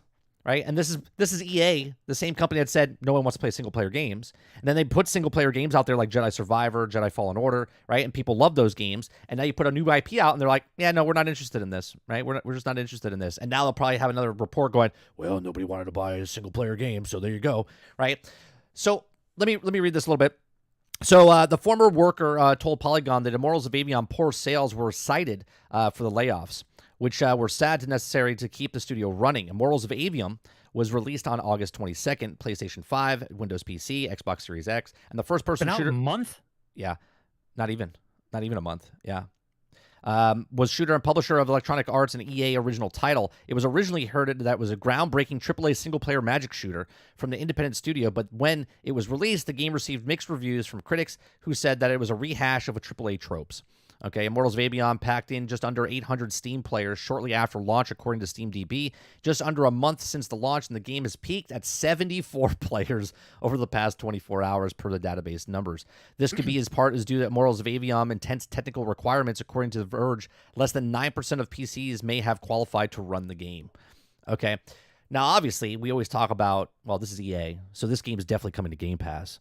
Okay, because now EA Play. EA is like, how much are you going to pay us, Microsoft? We need some cash. We'll give you some $5 million, right? $5 million just so we can recoup some money from this. Well, that's the negative part. Don't segue. I just want to say this. We keep going down the road you're going on, but that becomes the segue for why Game Pass becomes this dumping ground. Like when a game doesn't make it, then we just throw it on Game Pass. And we'll recoup whatever money we can. It becomes like this dumping ground. Right. Now, I'm not saying it's always like that. Right. It's not always going to be that way. But the fact remains is, my fear is that Game Pass is dangerously close to being Steam, right? Like you have so many games on there that you devalue the actual process. I was talking about this morning. The number you were talking about this? I was talking about this morning on stream. Yeah, so like, then I don't need to talk about it because you already talked about it to your staff. Yeah, to your people already. Well, some people might not have been there. Yeah. Well, okay, but the point is that when you have too many games on Game Pass, then you don't get the eyeballs on these independent studios that are the reasons why they decided to go on Game Pass. I don't want to say it's like an exclusive club, but you can't have thousands of games. Yeah. On Game Pass because you just get lost in the shuffle, and that devalues what Microsoft will pay to the devs, right? Because they don't get the eyeballs on it, and then it becomes like a Netflix problem where like you can't keep up with good games to put them on here, so the subscribers go down. Right? Well, real quick, I want to make sure, Mo. I know it's an EA thing; it's going to go to Game Pass regardless, right? But what I'm saying is that's the mentality of it, right? Like, hey, let's take a shot at this game, right? Let's take a shot at this AAA new IP game, and if it doesn't work, we can subpar it by putting it on EA Play, and they get paid $15 a month, and they'll recoup some money from that, right? Or they go to Game Pass and say, hey, what are you going to give us for this game? Because EA Play is part of it, but not all EA Play games. Obviously, day and date, they come after a certain period of time and they'll be on there. But they have to recoup the money somehow, and this was a failure. This game was a failure, regardless if people liked it, they had fun playing it. It didn't sell enough copies, just like Saints Row, right? Yeah, but does it have to sell copies? Is it not one of those games where it's on the service? For EA, no, it has to sell. No, EA has their first games that are not on EA Play right away, right? So EA, when they first come out with their brand new games, they're out there to buy, sort of like Sony with theirs, right? Then once it's after like 6 months, 8 months, 10 months, whatever it is, then they even a year, they'll push it out on EA Play / I think it's 6 months on EA Play, and then it's like a year later on Game Pass. So does that mean EA is probably going to fire some people now? Right? I mean, they did. They fired half the staff. Yeah, but what has EA made that's actually worked for them? Anything came out that actually worked? Was the scam of getting people to buy Battlefield 2042 good enough to float them, or are they in trouble? I mean, Jedi Survivor sold really well. Fallen Order. That's Fallen Order years ago sold really well. It sold 10 million copies. So those two are the ones that are floating, but everybody else, the rest of the games, because they don't have to really worry about it because of Madden and FIFA. Yeah, EA they pay all their bills with FIFA and Madden. Right. And they can take risks with games like this. Okay, but I hope that this doesn't make them stop. Risks without an EA. In the old days, you could take risks without a FIFA or Madden. Well, FIFA and Madden are expensive games, but not expensive as like this, right? And this is another reason we talk about AAA games that they're going to hit a wall. This was an article written like 7-8 months ago when we read it, where the studios were like, AAA games are going to hit a wall. They're running full speed at a wall because the graphics and the budgets are getting too high. Okay, and they can't and they can't maintain that. Mortals of Avium, I don't know what it costs. I'm sure we'll hear down the road what it costs at some point. Okay, probably cost $150 million. Okay, but it didn't make its money back. Yeah, but I'm not going to shed a tear. No, for something that was created by them. No, see, they are the ones who decided that you're trying to see. It's a self-fulfilling prophecy, right? You want to try to sell the new console. You then tell me it's 4K graphics. You then tell me it has all these options for all kinds of graphic settings and everything else. It's supposed to be next-gen graphics, next-gen this, next-gen that. And so you want us to buy the system. And then you spend the rest of the decade trying to come up with games that are supposed to work on my next-gen system that don't, and then cry, we're running towards a wall. We can't make it. We don't know what's going on. Boo fucking who. They raise the bar, then they can't reach, then they cry, and I'm supposed to feel bad about it. Like, I don't... Like you can make incremental upgrades over time, and people were fine with it. We were always fine with the next system that came out. Graphics are better, system runs smoother, people are trying new things. Everybody was fine. For some reason, after COVID or right before COVID started, there's like this super triple long jump that we all have to do now. Like the game looks like me, and now the game looks like gamer Ready Player One. Like we need Ready Player One. Like if I don't get Ready Player One, I'm out. Like we just had this, and you guys want something that's like 10 years out. Like I don't understand what we're talking about. Well, I hope this doesn't stop them from trying to make IPs and taking risks like this for other games. But at the same time, if they don't make money on this, they're like, yeah, no, we're not going to go with that. We're going to go with the tried and true IPs, right? Well, let me ask you this question. So Outer Worlds is getting a sequel, correct? Yep. Did you play Outer Worlds? I did. Okay. So did you see the graphics that they were using in Outer Worlds? Yeah, I thought they were good. Okay, so that was 3 years ago or 4 years ago? When did that come out? It was like 3 or 4 years ago, something like that. Okay. So now if that game comes out again, right? But the graphics look the same, is the game dead on arrival? Not for me. Okay, but why not for you? Because I don't care about graphics. It's not better. I don't care. Personally, I don't care about graphics. To me, it's about story. Okay, but that's my point. I agree with you. Yeah. You have journalists writing articles about things that they're doing and saying that they can't accomplish the thing that they themselves started to do. Look at it doesn't. Some of the best games. Some of the best games ever. I can't wrap my head around the fact that the two conversations that we've had in the last 3 months are despicable to me, right? You have a studio, Larian, who made one of the greatest role-playing games that has come out in a long time, Baldur's Gate 3, right? And the minute that game set foot into the sunlight, 1,000 people came running out of their You house can't and expect saying, us to do that. "Don't look at this game! Don't look at this game! You can't expect that." Like, you can't expect that has never ever been said before in the history of games. That because we did well, we've got to tell people It's the that outlier. It's the outlier. It's not the standard. Right. And now you have people saying that we're running full speed into a wall because you kept promising me next gen shit, but you know yourself that we are not poised for next gen shit. What we are poised to do right now is switch between hard drives and cloud and online and speed. That's kind of like the transition we're on right now. We're not on to 10 times better graphics, right? We're not there yet. Like, it goes in waves, right? Certain things get upgraded, certain things don't. Next wave comes by, then the graphics, then this. But I don't fall for this nonsense. So what you're telling me now is the next 5 games that come out should be on the par of God of War and Spider-Man or better. You're just talking about in general for the industry. If not a next gen game. That's the attitude. Yeah, I mean that's the attitude. Yeah. We just talked about First Descendant, right? Free to play game, right?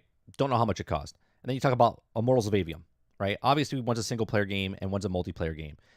But at the end of the day, once this game comes out, which one do you think will make more money? Immortals of Avium in 1 month or the First Descendant? One's a free-to-play game, right? It's a multiplayer game.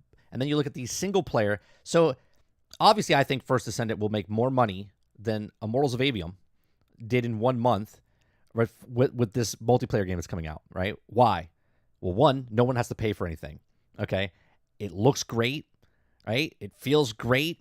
And people are like, yeah, I'll spend some money. I'll spend $10 here, $60 there, right?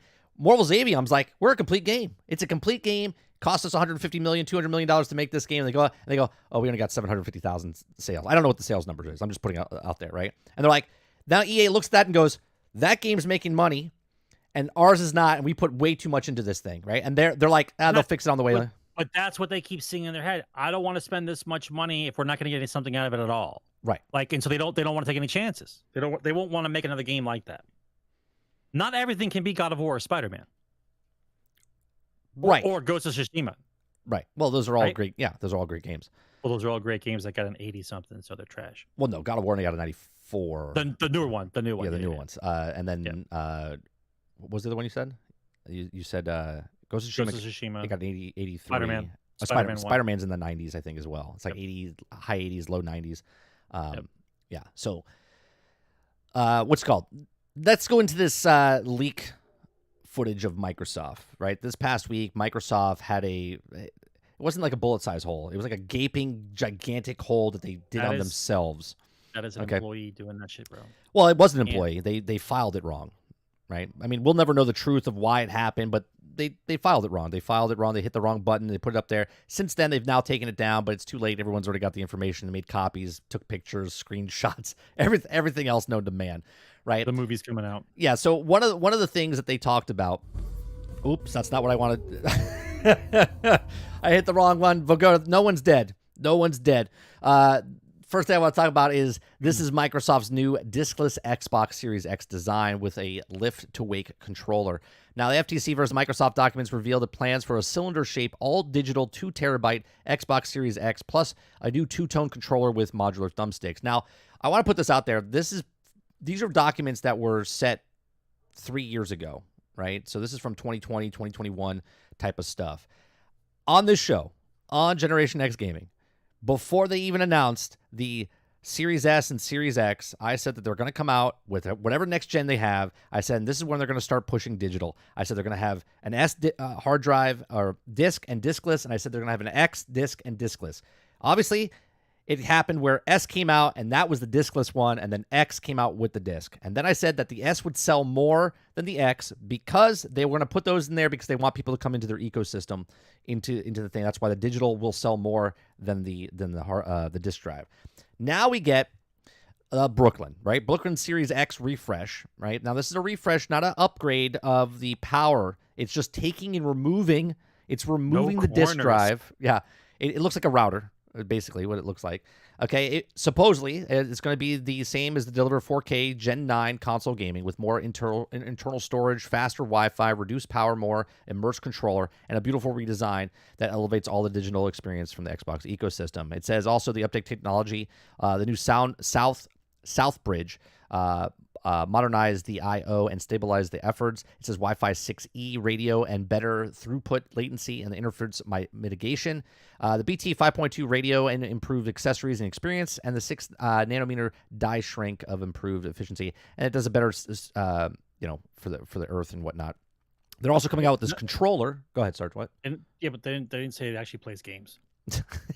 No, you've read it. You read it a long list of stuff that this thing is supposed to do. It's the same. So far, nobody said it plays games. It's the same. It's the same system as what you have right now for the Series X. Yeah. It's just no disk drive, right? Yeah, it's exactly what I want. Yeah, so they're coming out with the world's best controller now playing on a screen near you. It says now this is going to compete. Well, they want to compete. They just robbed it straight from PlayStation, right? It's got the haptic feedback in there. It's going to have the where you Sarge, I've been asking for this for my whole life, right? The black and white cookie. No, I've been.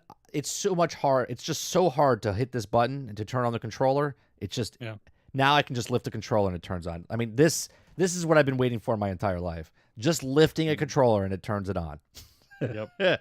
That's what I've been asking for the entire time. New mobile app features. See paired devices in cloud, manage devices and accessories. It does new modular thumbsticks, improve longevity, continued build improvements, lift to wake for the controller.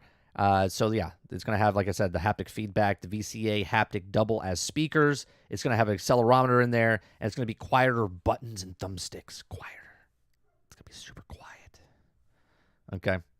And it's going to be priced at $70. Now, obviously, they could change this, right? This was the leak stuff. And when it comes out, they could release it as is. And they'd be like, well, you already know what it is. Here it is, right? Or they go, just kidding.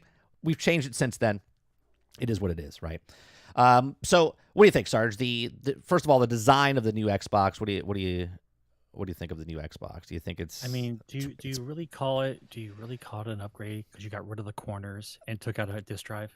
I mean, visually, it's an upgrade.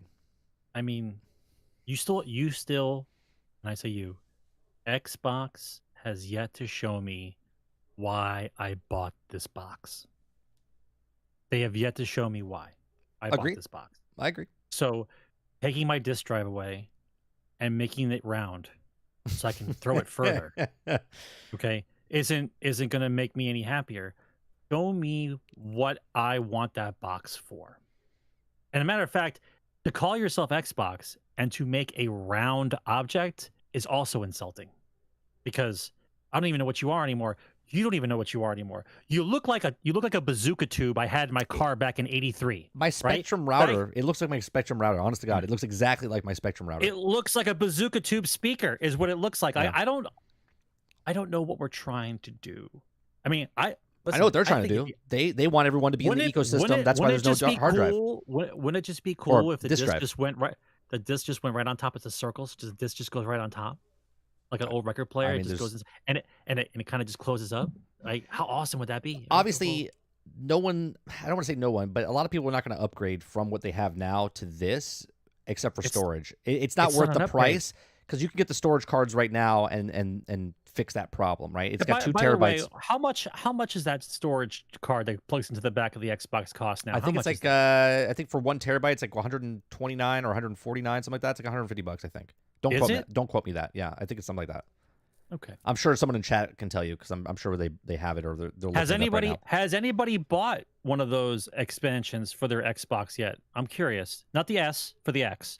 Has anybody bought the little expansion hard drive, or it's a flash drive? Is it a flash drive or hard drive? It's a flash drive. It's a SSD. Right. Yeah, it's SSD. Drive. SSD. Yeah. Duplex. Yeah. You have? Okay. So basically, you. It's like $80 Seagate. There's a Seagate off-brand, right? Which is not a off-brand. Xbox. Yeah. Yeah. SSD. Okay. All right. So the next thing I want to talk about is, with these leaks came Bethesda's like whole catalog. Here's all the games and stuff, right? So everything on this list, we talked about this the other day, like 2 days ago when it came out. I said everything on this list has got moved by 2 years. And during COVID, I said everything's going to get delayed at least 2 years, if not longer. And here we are. We're in 2023.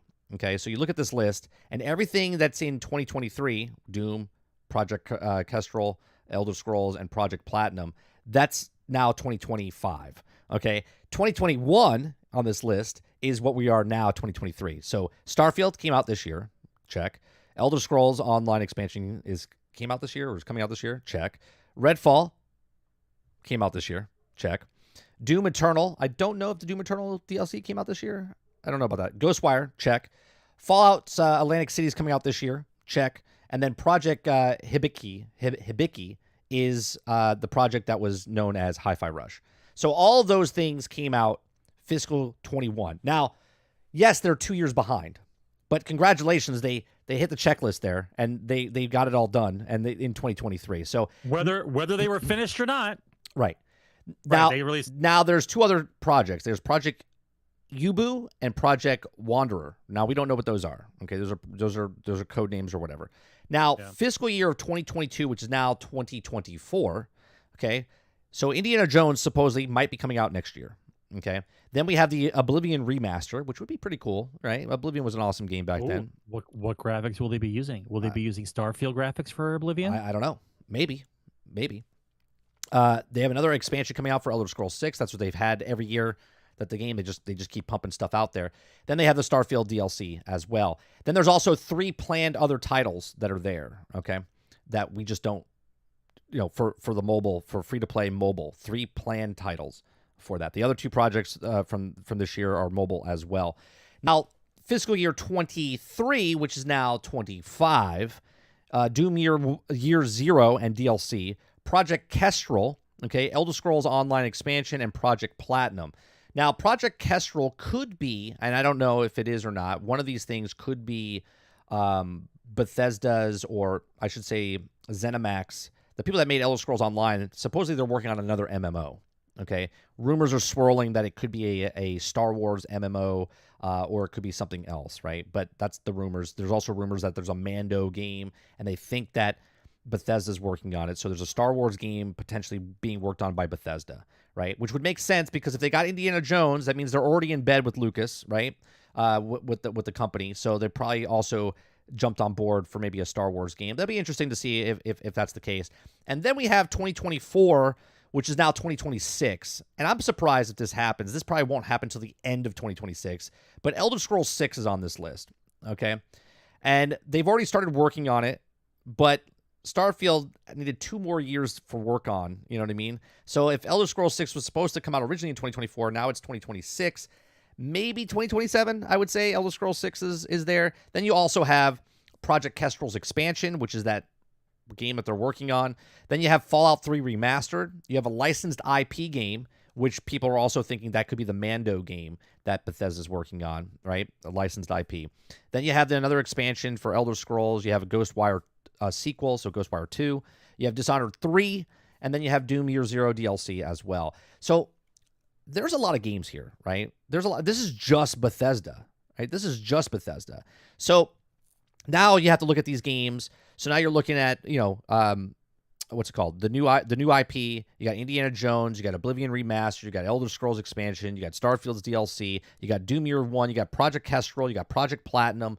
You got Elder Scrolls 6. All of these games, if they're successful with all of these things coming out, now push 2 years, in the future, that's a lot of games just from Bethesda, and that's a lot of games coming to Game Pass, and the value of Game Pass, The fact that this list is so detailed, I know it was supposed to come out from a court case, and it was a misclick or whatever you guys want to call this, but all this is to me right now, this list of games for Bethesda is basically their get out of jail free card.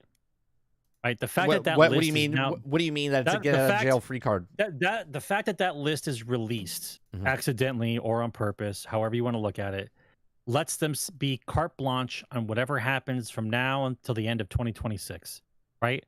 Because doesn't matter what we believe the game's coming out or not coming out, this is pretty much on the slate. So in your mind, this is what they got. Whether you're interested or not, doesn't matter promotions or not. And so you basically wipe your hands with it. And you're like, okay, we know what's coming down for Bethesda. Yeah. We don't have to pay attention to them anymore. because we know what's coming out and about when. So now I can focus my attention someplace else because there's no reason to even look at that because already been talked about. We're done. Yeah, well, Right? the Star So Wars now- games that so are now coming you out, want- you- those are surprisable, right? That's a get out of jail free card. You won't ask any more questions. You won't look at Bethesda. There'll be no more what the fuck is going on? Where's Elder Scrolls 6? Like or whatever game you happen to be looking for, that's their get out of jail free card. Yeah. Well, from that, I want to go to the next thing for the Xbox leak. They came out with what Microsoft would pay to get the games on Game Pass day one, right? Which game? Well, there's a lot of them. So, did you get the information about what they actually pay for games? Finally, yeah, that's what this is. Yeah, that was part of the leak. Oh, I thought that was something separate. no, That was part of the leak. Yeah, this is part of the leak. So, Ooh. so we always assumed, right? I said We're pretty good at that assumption, though. I said based on like what Netflix plays for movies and stuff like that, I said it's probably around the same type of deals. Again, and we don't know the deals as far as like, do they get monthly? Do they get a percentage of the thing? Do they get straight up pay up front for these games? And it looks like they get straight up pay up front for these games, right?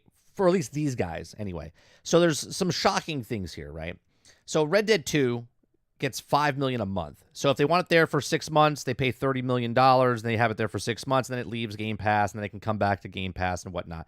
They also ask for $12 to $15 million for Grand Theft Auto 5, okay, which is insane considering that's a 10-year-old game, and they're asking for $12 to $15 million, meaning if they ask for a complete for the entire year, it's $180 million at the 15 mil, right? And Rockstar probably gives them a deal going, well, if you do 6 months, we'll give you a discount, right? It'll be like 12 million, right? But if you do it month by month, it'll be 15 million, type of thing. So it's pretty smart on Star's part for that. Then you look at games like this, Suicide Squads, right, which was supposed to be out. Now these are day and date. I want to be clear about that. If they got these day and date, this is what it would cost. Not costing them a year afterwards. It would cost them $300 million, right? So $250 million if they got Suicide Squads day and date. Okay, meaning it comes out and it's on Game Pass the day and date when it comes out, and you're paying full price on PlayStation. You're paying full price. How many copies is that? Is Suicide Squad a $70 game? Yeah, well, yeah, it'll all be $70, right? It's all $70 now. Yeah. So Suicide Squad was $250. Star Wars Jedi Survivor, $300 million. Now, I'm pretty sure that Jedi Survivor didn't even cost $300 million to make, right? Didn't even cost $300 million to make. So they would make basically their whole money back, and then anything they sold on PlayStation, on PC, and Xbox, if people were buying it, is just frosting on top, right? It's not a bad ballpark, bro. That's 3.5 million copies. That's not a lot of games. Right. That's not a lot of games. That's basically what they think they're going to do, regardless if the game was just being sold. They get that. They get that up front, right? No, I know, but what I'm saying is that's a pretty good ballpark. Yeah. So Mortal Kombat would have been $250 million if they wanted it day one. Okay, day and date. Yep. Baldur's Gate, $5 million. And people are losing their minds over this, right? Remember, this is from because that genre of game doesn't sell. Well, hold on a second. This is from 2020. Okay, Yeah. so they didn't know Baldur's Gate was going to sell like it sold. Even the developers at Lorraine correct. Studio weren't expecting as many sales as they thought, right? That's correct, because that type of game, in reality, not the fictitious world that most people are living in right now, that is a niche game. Right. An action RPG of that magnitude, the Baldur's Gate series and those type of games are not played by a lot of people. Right. That's just how it is. Then we have Gotham Knights, okay, which came out last year in October, $30 million, right? Now, obviously, this is day and date. They didn't get it. Now it's coming to Game Pass, so who knows what they actually paid for it now, okay? But Gotham Knights will be on October 3rd, 1 year. That seems low. $30 million, right? It's a little low. Yeah, what is that? Look it up. 30 million. How many copies is that? That's At $70, right? Low, bro. Was that 210,000 copies? 30 million? Was that right? 428,000 copies. Yeah, there you go. 400 copies. 400,000 copies. That's low. Right? That's low. Then you have Assassin's Creed Rift, 100 million. Okay. Then you have, we already said Dying Light would be 50 million. Lego Star Wars, which is on Game Pass, right? 35 mil. So I'm assuming they paid for that, right? So that's on Game Pass. I don't know if But they the paid game's been out, but the game's. I bet you the price difference is because the game is already out. They've Yeah, yeah, already these gotten their money up. Yes, these are day and date. Day and date. Yes. I want to make that Yes. perfectly. This is day Yes. if they paid day and date. Dragon Ball: The Breakers is 20 million. Return of Monkey Island is 5 million. Wreckfest 2 is 10 to 14 million. Just Dance is 5 million. Blood Runner is 5 million, and Glitch Buster is 5 million. So I added these all up. Okay, I added these all up. Let's just play a game here, right? The game is they have 16 games listed here. Okay, and the combined total of $1.3 billion, right? Let's just round up to 1.4 billion. Okay. Okay. Because it's actually 1.314 billion. Okay. Right now, a couple months ago, we talked about how they had 25 million Game Pass customers that are paying. 15 million people are paying at the higher price, and 10 million are paying at the lower price, right? So it came out to be like $408 million a month, right? Which turns out to be about $4.8 billion a year at just $400 million a month. So even if they release these games, okay, one a month for 16 months, it would cost them $1.3 billion for these things, right? Yep. And then if they just maintain the 25 million for the year, okay, they make 4.8 billion off of that. Okay. Now, obviously, that's not all straight profit or anything like that. But what I'm saying is they're covering the cost. We're calling it gross. We're calling it gross. We're calling it gross profit. Yeah. They're covering the cost. 1 month covers the entire run of Star Wars Jedi or Survivor for the entire run it made to make that game, 300 million. Okay, they get it up front, and they make that money back in 1 month on Game Pass. Yeah. Yeah. That's why this works both ways, why it's so scary, and why we think that it devalues the actual video game industry. Right? According to the numbers currently, they'll make $5.4 billion for the year on Game Pass alone. Right? And by the way, just so we can rehash this point real quick, remember, everyone keeps saying we have to keep the lights on, they have to charge for something, blah, blah, blah, blah, blah. So my question then is, the money that we were paying for Xbox Live, the $60 a year, or whatever that was, and people used to use the cards and get them like every month or every couple of months, whatever it was, they got rid of that. And now it's just Game Pass. We just moved everybody over. It's just Game Pass. Now, no big deal. They've added So you were still paying for Xbox Live. Remember now, the last 5 years, 10 years, 15 years, Xbox Live, you were still paying not live, for. Gold, yeah. Yeah, you were still paying for it. And now you were paying for Game Pass on top, right? Now they just got rid of that one, and now everything's just Game Pass. So didn't they just lose money? Right.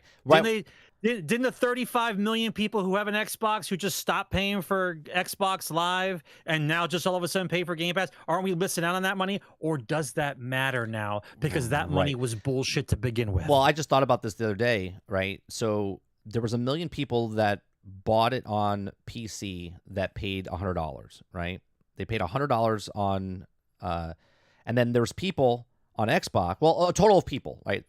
There was 2 million people that played Starfield Early Access. That was either $100 up front to pay, or if you already had Game Pass, you paid $30. Now, follow my math here, right? So one's got $100 and one's got $30. So if you take those and come back to the middle, it's around $65 average for 2 million people, right? So they sold 2 million copies at the normal $60, $70 price point, all right? And then everybody else is now just playing on Game Pass, right? So they made the $2 million sales or whatever, but now they have people that paid $10 or $17. Let's just call it $13.50, right? Because some people paid the high price, some people paid the low price. Sure. Okay, and they didn't want to get the early access. They just wanted to wait for the game to come out, and now they just need those people to stay on Game Pass for 4 months, right? 4 months, and that's a win for Xbox, right? It's only $40 if you're paying the $10, right? They would have to stay a little longer, but because the people. 15 million people are paying $17 and 10 million people are paying $10, right?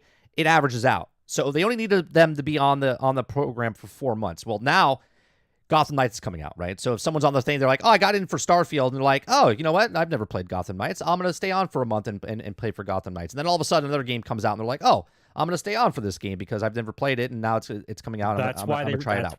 That's why they rotate games. Right. This is why they rotate games. It keeps a different demographic of people on for another month.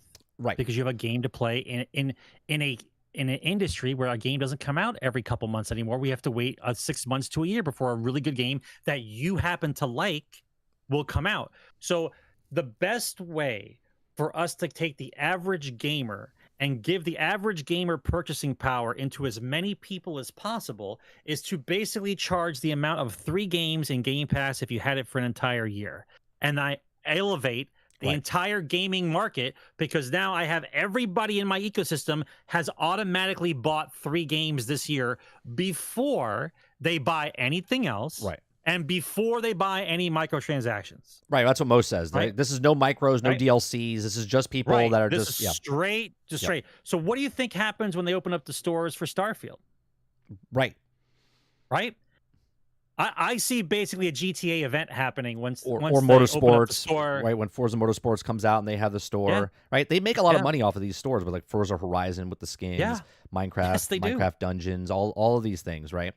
So I look at this, and Krebsy's saying that, look, this list doesn't include every title. It doesn't matter if it includes every title, right? I'm just saying that these 16 games on the list are $1.3 billion. And if they released 1 game a month, that's 16 months, all right? We don't know the time frame. We don't know anything. I'm just speculating, right? We took the number of all the numbers that are there, cost $1.3 billion. We know that the number that they get every month from just the 25 million people is 400 million, right? 400 million in January. 445 million. 400 million pays for Mortal Kombat twice, right? Almost twice, right? The next month, February, 400 million pays for Jedi Survivor, right? This is the full development cycle, not just that, right? If I started the company, it would cost me $300 million to make Jedi Survivor, right? They're making that money back if they got this deal day one. On one day. And then everything else is bonus for them, right? That's a huge lift off their shoulders, right? Because now they're like, oh. For an independent developer. It was huge for an independent developer. Huge. Right? That $5 million for Blood Runners, they probably didn't think they were going to sell that many copies. Now they got the money that they thought they were going to sell. And now they can do something else. Yes. Now they can work on the next game. Going. Yes. They can work on the next game. Right? Yeah. It's like rolling dice. If you're a developer, you want to make a game to sell. Maybe you make Among Us, right? And then all of a sudden you sell tens and millions of copies, right? Or you sell a game and it only sells 200,000 copies, right? Game Pass gives them the leniency of going, what did you want to sell for this? And they're like, we needed a million units. And they're like, there you go. There you go. Right. And they're like, go make your next game. Right. Go make your next game. Right? But people look at this and go, this is terrible. Now, I've said that this is bad for the industry going forward because Game Pass needs to survive they need the members to go up. If the members don't go up and they keep spending this type of money, then it's going to hurt them. So much so, let's go to the next story, right? Phil Spencer talks about, hold on one second, let me find the story. Nope, that's not it. That's not it. Where is the story that I had? Just this massive leak. I don't want that one. Okay. It says Microsoft may exit gaming business if the Game Pass subscribers off console don't increase enough by 2027. Now, this is not me going, the sky is falling. The whole Xbox is going to sell. No, this is a business model that probably this is their business model. Yeah, this is their business model. He presented it to the higher ups at MS because they wanted to drop the gaming system altogether. Yeah. They said, this is what we want to do. And they go, good, you got 5 years or 8 years to figure this out. Let's see what happens after the 5 years. And if it doesn't work out, maybe Xbox just bows out. I don't think they'll bow out. I mean, obviously they could sell it. So it says the FTC lawyer James put the following internal Xbox Game Pass slides in front of Spencer, asking him whether he agreed with the projections. He showed the subscription service surpassing 100 million users between fiscal year 29 and fiscal year 30, largely due to the increase of PC and cloud market. Now, what I like to notice here is that a lot of people that I saw talk about this look at this number, and right here, it's around like 30 million, right? The green for the consoles, right, is at 30 million. And then with the PC gamers and the cloud, it's up around 41 million is the starting point. So I'm assuming that these are the Game Pass members right now in fiscal year 23 is above 40 million. It's at 41 million, right? However they got that number.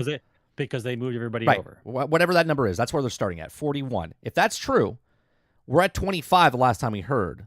Okay, and on this chart, it looks like it's around 4041. Okay, now during the mid-gen upgrade, they're looking at it around 60 million users by fiscal year 25. I would say first quarter. It looks like maybe almost second halfway through the year, and then by the time 2027 comes around, where Phil Spencer was talking about, we'll read what he says. It's around 65 mil, 70 mil users there, right? So obviously, we don't know what games are paying for, what studios are putting out there. It says Spencer said in uncertain terms that Microsoft could exit gaming business if the projections became reality. Right? Again, this is just a chart. Right? They pay people to figure out, okay, this is what we're making. If we do a 2% increase every year, what is it going to make? Right? That's what this is. So it says Microsoft needs the light green and blue segments of PC and cloud to get much larger and much faster by fiscal year of 2027, or it could opt out of the business altogether. It says, I do not believe that that is what the future of Xbox business would look like. This is a presentation from our device organization of the gaming leadership team. So this is a view from the team that is charactered with building the hardware on what the future business would look like, right? So this is not the all be all of gold of the stuff. Right? No, this is just a projection. That's the direction they want, though. Yeah. I can fairly safely say that if we do not make our more progress than this off of our consoles, we would exit the gaming business, right? And what he's saying there, at least what I'm taking, is he's saying, look, if we can't hit these numbers, right? And he thinks, yeah, we're okay, we're gonna hit these numbers. But if we don't hit these numbers, then we might as well pack up our bags and get out, right? He's not saying if we don't hit these numbers, we gotta get out. No, because the cost of doing what needs to be done in the old style of developing games is getting out of reach, as it's been explained over the last couple of years. Right? He says if this were the outcome, we would. I don't believe we'd still be in this business. Now, they have pockets for days. Now, obviously, even if let's say it did happen, 2027 comes, they don't have enough people. I still don't think they get out. I think Phil Spencer loses his job at that point, okay, because he didn't hit the numbers. But I don't think they go, that's it. Wrap it up. We're not doing anything with the Xbox anymore, right? I just think they look at it and go, it's all right. It's a lost leader, right? But we have to move our money around in Microsoft because they're a multi-trillion-dollar company. And they're just like, yeah, we'll just keep these people going. We'll just keep our foot. They're third place, right? They're third place in the world of people think, great, third place, and they're still making profit. People forget this, right? People forget this. Xbox is the most profitable it's been ever now. With Phil Spencer, they've made the most money they've ever made before. So even in last place, per se, okay, they're still more profitable than they ever been before. Winning within. They're winning from winning within inside the thing, right?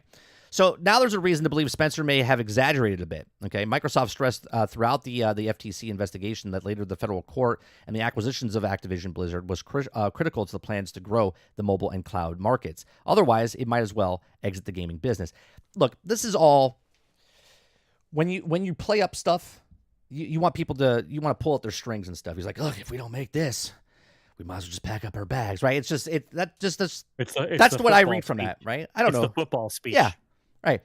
If we don't win this game, you might as well pack your bags because we're all done here. It's like, oh no, coach, we're gonna come out in the second half and work for you, right?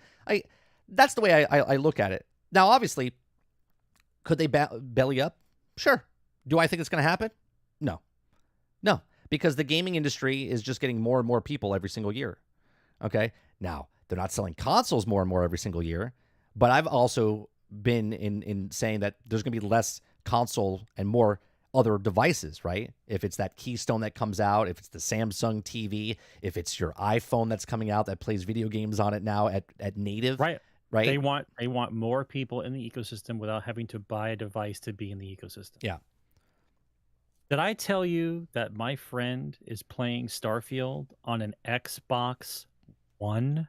Yeah, it's through the cloud. Yeah, if he's playing on the Xbox One through the cloud, he's playing off of Xbox Series S Blade, the server. So they have servers that are running the S's and they're running the Starfield on the S's and it's streaming over the cloud to his Xbox One. So how's he liking it?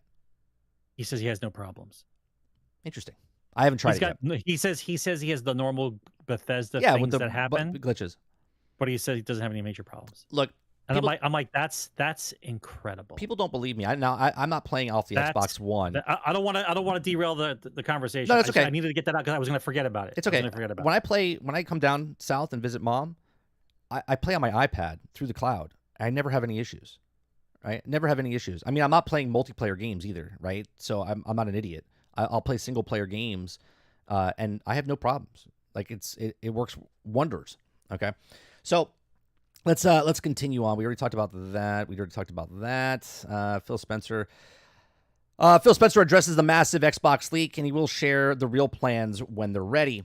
Okay, so obviously with these leaks and their old stuff, obviously it could come out as to a T, and that's what it is, right?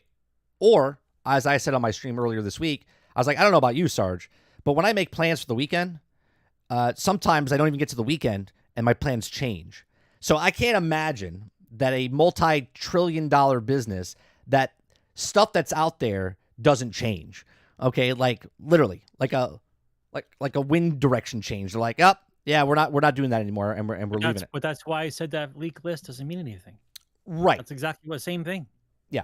I mean, obviously, we see Bethesda's games. It gives you a ballpark. Yeah. Well, actually, I really liked the leak that came out for Game Pass that we just went over, because I've been saying for years, I was like, these guys are making their money up front. We knew. We just didn't know what the kind of deal it was. Right. Now we have more of a bigger ballpark, right? Yep. So Phil Spencer has committed on the massive, let's say, it says a quick rundown in case you missed it. Earlier on Tuesday morning, Xbox FTC court documents leaked, revealing key information about the Microsoft gaming segment, including console plans, upcoming Xbox Series X games, and exclusive level reaction of defining industry events. In a tweet published on Tuesday afternoon, Spencer seemed to suggest that at least some of the information revealed is now out to date and no longer accurate. Here's the full quote from Phil Spencer. Phil Spencer says, quote, "We've seen the conversation around the old emails and documents. It's hard to see our team's work shared in this way because it's so much has changed and there's so much excited about right now and in the future. And we share this real plan when we're ready." Right? And obviously, I think that's true, right? Everyone's like, oh, Phil Spencer's a liar. Look, Jim Crying Ryan, as I like to say. I'm just joking, right? He lies. Phil Spencer lies. But are they lies? Because if they're running something, I'm not a stockholder, right? I'm at the stockholder meetings, right? I'm not talking to them straight up and going, "Hey, what's the deal?" And he's lying to my face, right? We are nobody. We are not pervy to the information that's coming out. And then when we see these leaked documents, and they're like, "Hey, is there a mid-gen upgrade?" And he's like, "No, there's no mid-gen upgrade." And they're like, "Look at this shit. You see this? There's a mid-gen upgrade," but it's not really a mid-gen upgrade. It's literally just extra storage drive, same exact system. That's correct. Right? So it's not a mid-gen upgrade. So it's just mid, but it's just an upgrade of the hard drive. And there was like, it's not more powerful. It's nothing. It's moving the disk drive. So people like to, and a lot of people like to do this because they're Sony ponies or Xbox, and they like to talk shit about PlayStation, and PlayStation likes to talk shit about Xbox. And I'm amazed by this because I don't think these people, they might be young and maybe they've never worked in the corporate office world before, but you ever hear the expression, "It's above my pay grade"? Okay. Well, everyone on the internet, this is above your pay grade. You don't need to know anything that's going on behind the walls of these companies. And when they do say something, okay, it's not 100% because things change all the time. Right. So I look at this and I kind of laugh, right? As a content creator, people get the clicks and people get all the stuff. But in reality, businesses do this all the time. Hell, I do this.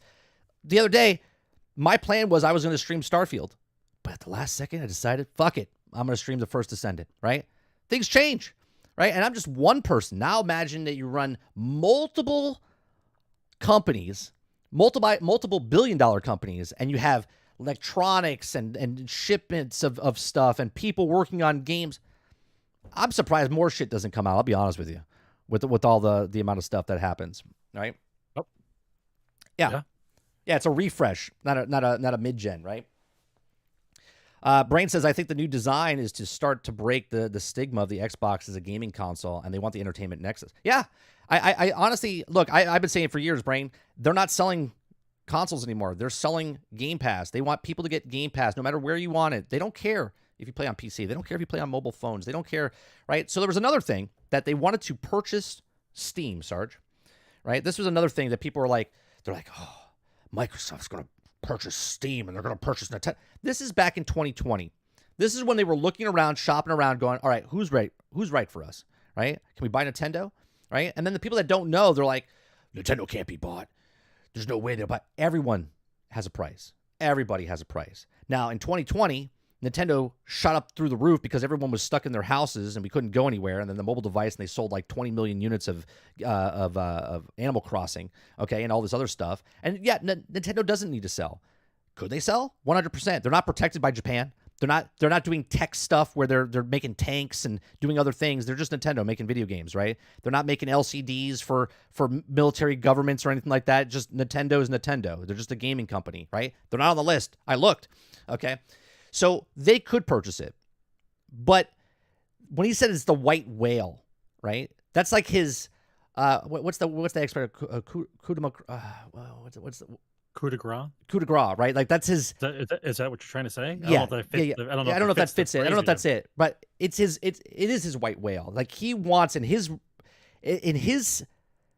position, he's like, if I get this is that feather in my cap, man. I got Nintendo, right? Something that maybe he honored his whole entire life. He's like, I grew up with Nintendo, man. It would be awesome if we could purchase Nintendo to be a part of this, right? And that's his thing. That's his motivation. Like you get up out of bed in the morning, you're like, you know what? I'm gonna deadlift 250 pounds today, right? That's what I'm gonna do. That's my goal. That's the thing. If I can do that, I can do anything. That's his thing. His thing is I would love to own Nintendo. Now, obviously, they bought Activision. Okay, I don't think they're gonna spend $80 billion on Activision and then go out. Especially how messy this has been with Activision, right? Everyone and their mother's been trying to stop them from doing the Activision thing. And they looked at it back then and said, the deal with Nintendo, should we buy Nintendo? Through a hostile takeover, it said. He says, I don't want to do a hostile takeover. He's like, but there's people buying stocks in the background, right? To try to get enough percentage so they can take it over. But he says, it's the long game, right? I can see it happening, right? Everyone's got a price, okay? Now, Valve, okay? With Steam, they were trying to get into the the PC market. And they went, well, we could purchase this. Instead, they said, let's go with Activision because we cover PC games there. We cover mobile games there. Let's see how this works out, right? And I don't think they're as soon as they're done with Activision, they're go, yeah, let's buy Nintendo, right? That's not going to happen. Well, they have to wait 6 months for the Candy Crush money to come in. They'll be fine. Right. And I think when Phil Spencer made the deal during the court for FTC and the CMA, and they're like, yeah, we'll do a 10-year deal with Nintendo, right? Because they knew the next system of Nintendo's coming out, the Switch 2. It's going to have better graphics. Call of Duty will be on there. They're trying to make those deals, right? I don't see Nintendo ever putting games on Xbox, but I sure hell see Game Pass going on the Switch 100%, right? And I can see that long-term deal of, yeah, they can still play your Nintendo games, first-party titles. Mario's staying on the Switch, but hey, can we put Game Pass on your Switch so now people mobile you guys get a 30%? Yeah, they get 30%. Why wouldn't they do that? I don't know. I don't know how loyal Nintendo is to themselves and their first proprietary software and their stuff. They live in their own little world. So I'm not sure if they want Game Pass anywhere near them, even though it might be beneficial for them in the long run. They would rather do it themselves. Right. I don't think that's just the way Nintendo is. I mean, it's sort of like when Disney Iger bought Marvel and bought Star Wars, right? That's his feather in his cap of going, yeah, I got the two biggest IPs and underneath one roof, right? And that's his thing, right? That's his white whale that he did. So I don't know. I see Nintendo not being bought anytime soon or ever. I mean, they don't have to sell. They're the most profitable. Company. I don't know. I still think anyway. if we did the right numbers here, I'm not talking about like fixing the election here, but I think that Nintendo makes more money than Sony in video games. I'm pretty sure. Oh, but I would need to look it up. Profit wise, Nintendo makes more. Yeah, I think so. They make money off of each system, and they make money. They sell like 20 to 30 to 50 million copies of their first party title games. Yeah, that. Sony and Xbox are not doing that. I mean, now Sony. I'm not talking about Sony total. I'm talking about Sony the gaming division only. And I'm not talking about the gaming PlayStation. You're talking about PlayStation. Yeah. You're talking about PlayStation. Yes. Yeah, PlayStation is very profitable, but it is. Nintendo sells. They make more margin on their consoles and they make more margin off of their discs, off of their games. And they also sell 3 times more than anybody else with their first-party titles. God of War sold 10 million copies, right? Mario Kart 8 sold 55 million copies, right? Pokemon sold 10 million in one afternoon, and it took them like 3 weeks to sell, right? This is not putting down Sony in any way, shape, or form. Nintendo, which I always find it funny that PlayStation and Xbox fight each other, and everyone's like, Nintendo doesn't matter. This is why we call them Crazy Uncle Nintendo. They own everybody because they put a game out, their first party title, it's selling 10 million, 15 million, 20 million copies. But that shows you the loyal base of that brand. That shows you a loyalty base for that brand. That's what that shows you.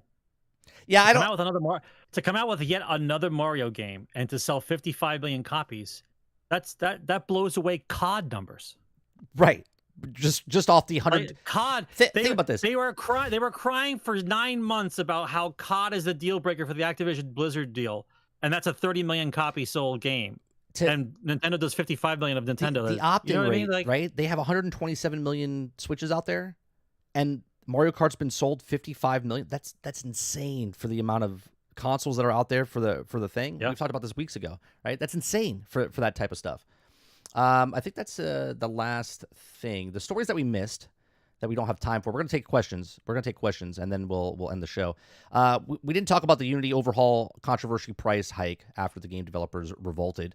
I think it's going to be they could be backpedaling for months. They're going to be backpedaling for months. We didn't talk about Titanfall 2 gets an unexpected new game mode nearly 7 years later, and it's back on. Why? It's on sale. I don't know why. I'll be honest with you. They put it out and people are loving it. I was watching Jack Frags play. Well, great. You fixed the game that's 7 years old and people love it. So wouldn't you care enough to put that fix in earlier? Like, I mean, but this is why I say EA doesn't care.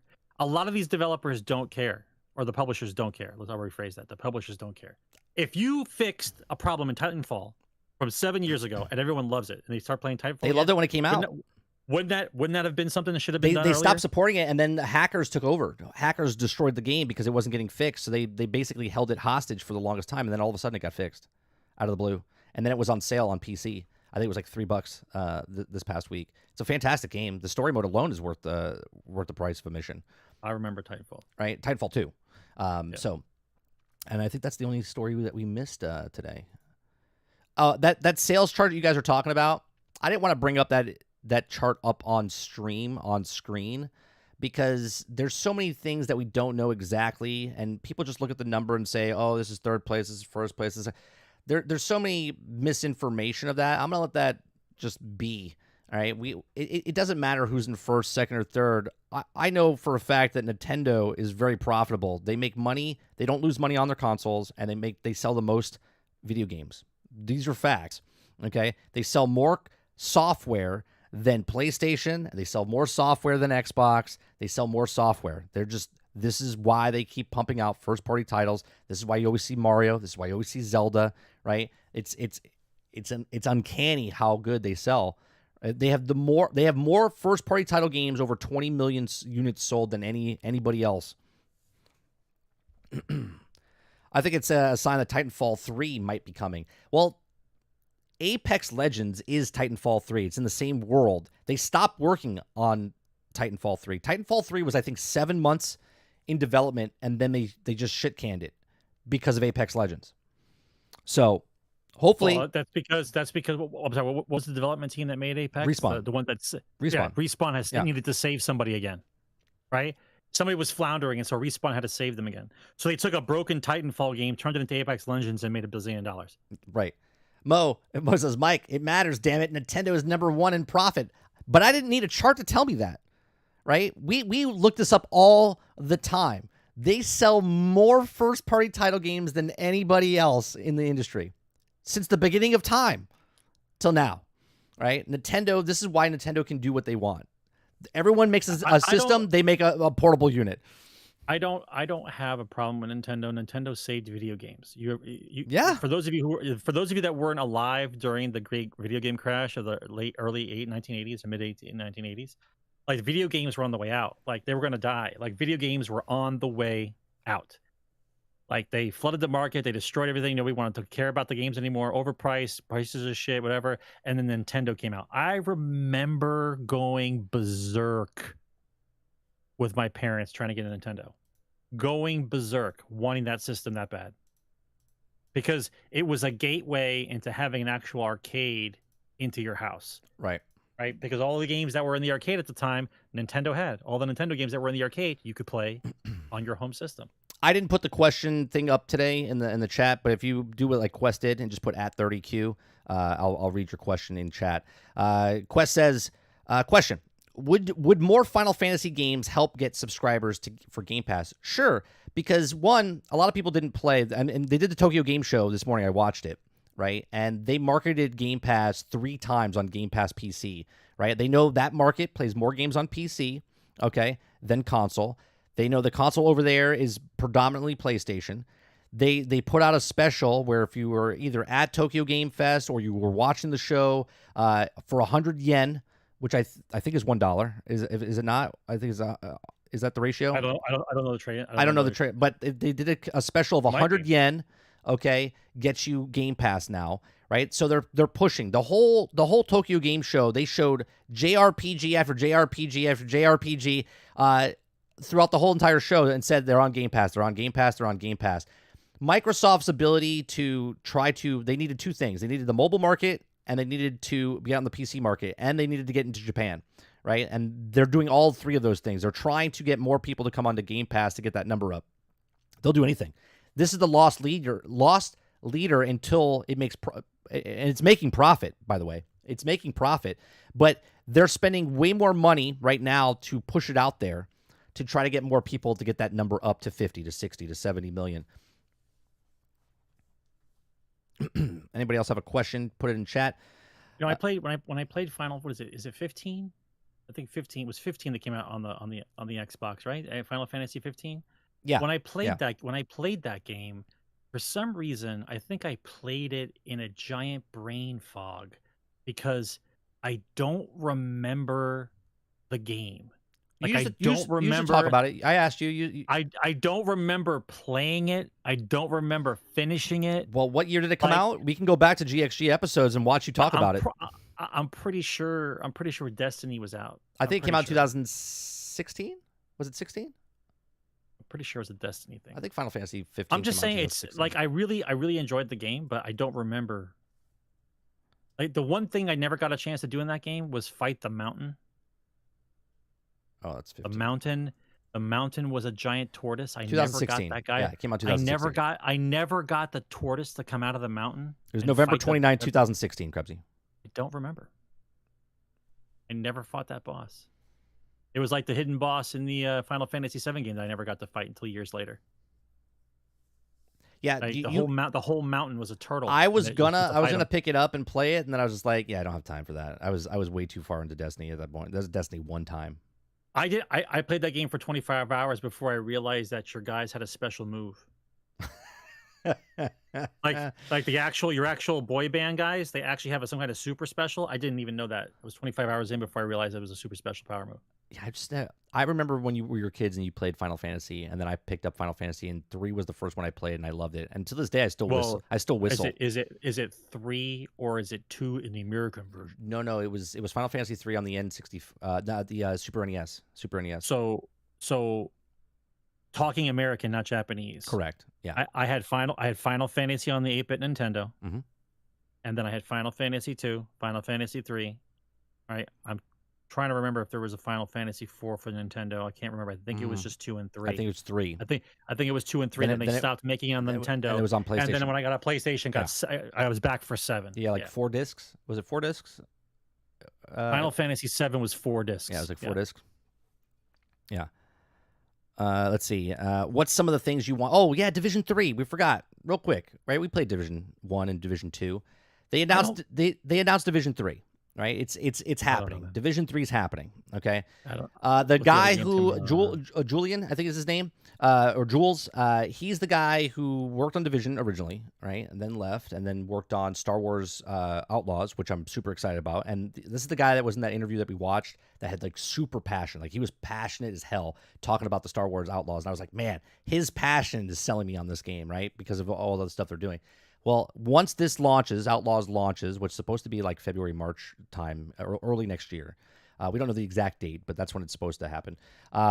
He's now moving over to Division 3. Okay. My question to you, Sarge, is with the amount of hours we have in Division and Division 2, what would you like to see? That's what Krebsy's asking. What would you like to see out of Division 3? I find it difficult to see how you improve and make a natural progression of improvement on the Division series for what they're doing in the game.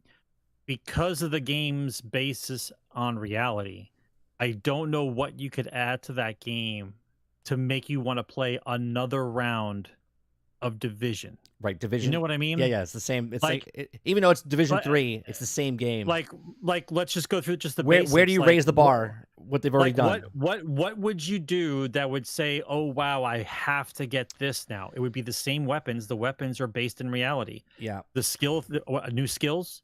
What city would it be in? That's would the that big matter? Thing. Yeah, it would matter. Are you going to go back to the old school ways of the actual survival mode like you had in New York? That would probably be better, but then you would be going backwards. You wouldn't be going forwards. It's very hard to see, and especially since you have these other Division games coming out, right? Right. You have Heartland.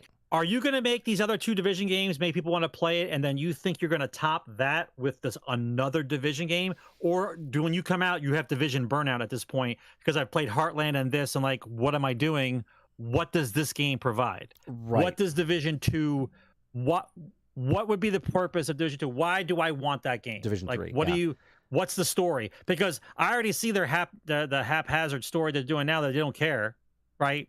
It's the same. It's the same bait and switch I've been getting. They don't care about the guy I'm going after. So do you think they pick another? I'm trying to think. Do they do like a Grand Theft Auto? And what I mean by that is, Liberty City, right? You're in a city, and then all of a sudden you go to Vice City, which is a smaller city, and then in San Andreas it was this giant open world, right? And then in Grand Theft Auto 5 you had the hick town, you had the big city. So in Division 3, do they pick another big city? Do they pick something in the United States? Do they pick something in Europe? You know what I mean? Right. Well, that would be my guess. My guess would be they would go to Europe next. Where they go? London? Like London or something? I don't. But is it? Are you still with the same storyline? Are you still following the same storyline? Like this is what I'm talking about. Like, what's your? Like 1 and 2 made sense to me because of the story progression. If you played 1, you understand why they went to DC. You understand the whole story plot. But like now, you don't care about the characters in the storyline anymore. You basically just baiting me along because you want me to play Heartland, this other game. So like, why do you think I'm going to play these other games and then be like, you know what it's time for? It's time for me to go back to Division 1 and 2 again. Like I don't know what it would do. Yeah, I don't know. Because it's in the same type of position, but because it's not a single-player game like Spider-Man, like Spider-Man's in New York, and then Spider-Man Miles Morales is in New York, and then Spider-Man 2 is in New York, I'm okay with that. With Division, it's a constant online game that you're always updating and always got. So it's like, do I want to go back into another big city? Is it a place where it's out in boondocks and then you come back to the city? Are there vehicles? Right? Is it a bigger game? Is it a bigger? Guns are going to be the same. Do I get to build my society? Do I get to like do I get to construct a society and try to? Does it evolve? But then that becomes a sim. Does it become like an action shooter? It becomes it becomes the day before, right? Basically, like that's the next or dying light. Right, that's the next iteration. If Division becomes like what they're pitching the day before is, where it's bigger open worlds and more survival type of thing. I don't know. It'd be interesting to see. We're years off from Division 3, so I think that the evolution, the next evolution for gaming is going to have to be something along the lines of the combat systems of like Batman, Spider-Man, and Ghost of Tsushima, where it's, instead of it being like a hack and slash, it's a game that's not for everybody, but it's next level gaming where you learn the moves of the controller, and you have to be able to counter what is being done to you in order for an opening for you to attack. Right. Right? Because the gun game is a shooty thing, but an actual game where you like learn the moves. Like I always enjoyed Batman and Spider-Man because the combat was very intense. Like you had to know when to dodge and when to move. It Yeah. wasn't just smack the button. In Division, the gun is the gun, right? And everybody at a certain level, because of the way the game is constructed, it's all bullet sponge. Now, I know that goes across to most games, it's bullet sponge, but Division is really bullet sponge because what else do you have in order to slow down gameplay? Like, this guy's worse than this guy, but why? You know, just dumping 40 clips into a guy. My question is, where would you not like it to be set? Any place tropical. I don't want it set in LA. I feel like that's just any place tropical. I don't want it to be in California. That's like so played out. I don't want it to be in California. Like, just don't go to California. Go anywhere but California. Yeah. Okay. Question. Let's see. Krebsy says, with good buzz around the Cyberpunk 2.0 and getting 8 out of 10, 9 out of 10, will some play for the first time? I said the other day, I said, because I'm playing Starfield and I'm really enjoying the role playing in Starfield, I said I was interested in maybe playing Cyberpunk, but I'll be honest. Well, isn't Cyberpunk going to come on Game Pass eventually? I mean, I have it, but maybe down the road, sure. But I don't know if I have the time. I don't know if I want to put the time in that I'm putting into Starfield. I'm loving Starfield, but I can see a part of me, because I own it, Brain gifted it to me, right?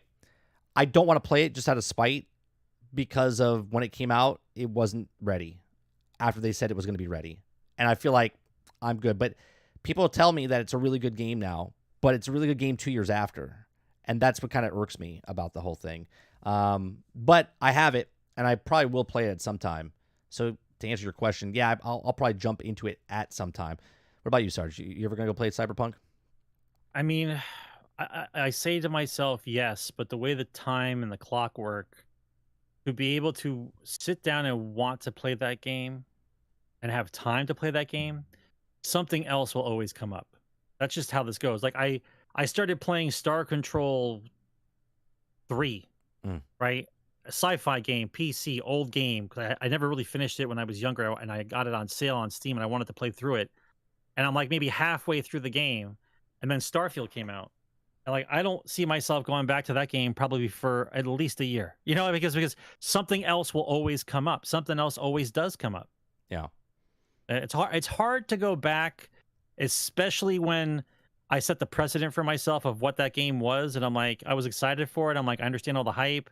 I was behind the creator, I was behind everything else. I've read some of the books, and then it's like, this is how you treat it. You don't care. Yeah, like a wet paper towel hitting the ground. Like you guys don't care. Well, then I was like, if you don't care, then I don't care. That's basically how I framed it, because if you don't give it, and day one bullshit, and you don't fix it until a year later, 2 years later, I'm happy for you that the game worked 2 years later, but I'm not interested. Tyler asked a question. He says, is that mystery Star Wars game perhaps a new KOTOR? If not, what do you think the setting will be? For which game? From Bethesda? Is that what you're asking, Tyler? Are you asking for Bethesda's game? I keep seeing that game that female director worked on that just got dropped. And right, we know 1313 from it again. No, the other one. No, the other one. Yeah, I know which one you're talking about. The one where the guy walks out and the TIE fighter flies by. You see, like he's in this town. Yeah, he's in the town. Like I see that, and I'm like, that looks like a more advanced KOTOR. That could have been a KOTOR. You know? Yeah, for Bethesda's game, I don't think it's KOTOR. KOTOR is owned by BioWare, right? Which is owned by EA. We all know where they are. Which is owned by EA. So I don't know if Bethesda would get KOTOR. As far as what type of game I think, I mean, based on the leaks that we've heard, I think it is a Mando game. Now, I don't know if I want to believe it's a MMO Mando game, because I really don't want to play a Mando MMO, because like everyone's a Mandalorian then. I really don't want that. But if it's a single player like RPG set like let's say like The Witcher or Assassin's Creed, and you're like Mando, like from the TV show, and you're a bounty hunter running around, I mean, I could see that, or I'll just go play Starfield with the mods on. I mean, that's the same thing. What do you think, Sarge? Do you think what type of game do you think Bethesda's working on for Star Wars? Hard to say. I'm glad that the license is up so other people can make games. I think this is going to be one of those things where, because Star Wars IP is so badly damaged, I think that it's up to the video games now to pick the right genre of Star Wars game to try to get people to go back into it. Like the Star Wars brand is damaged severely, and most people think it's damaged irreversibly.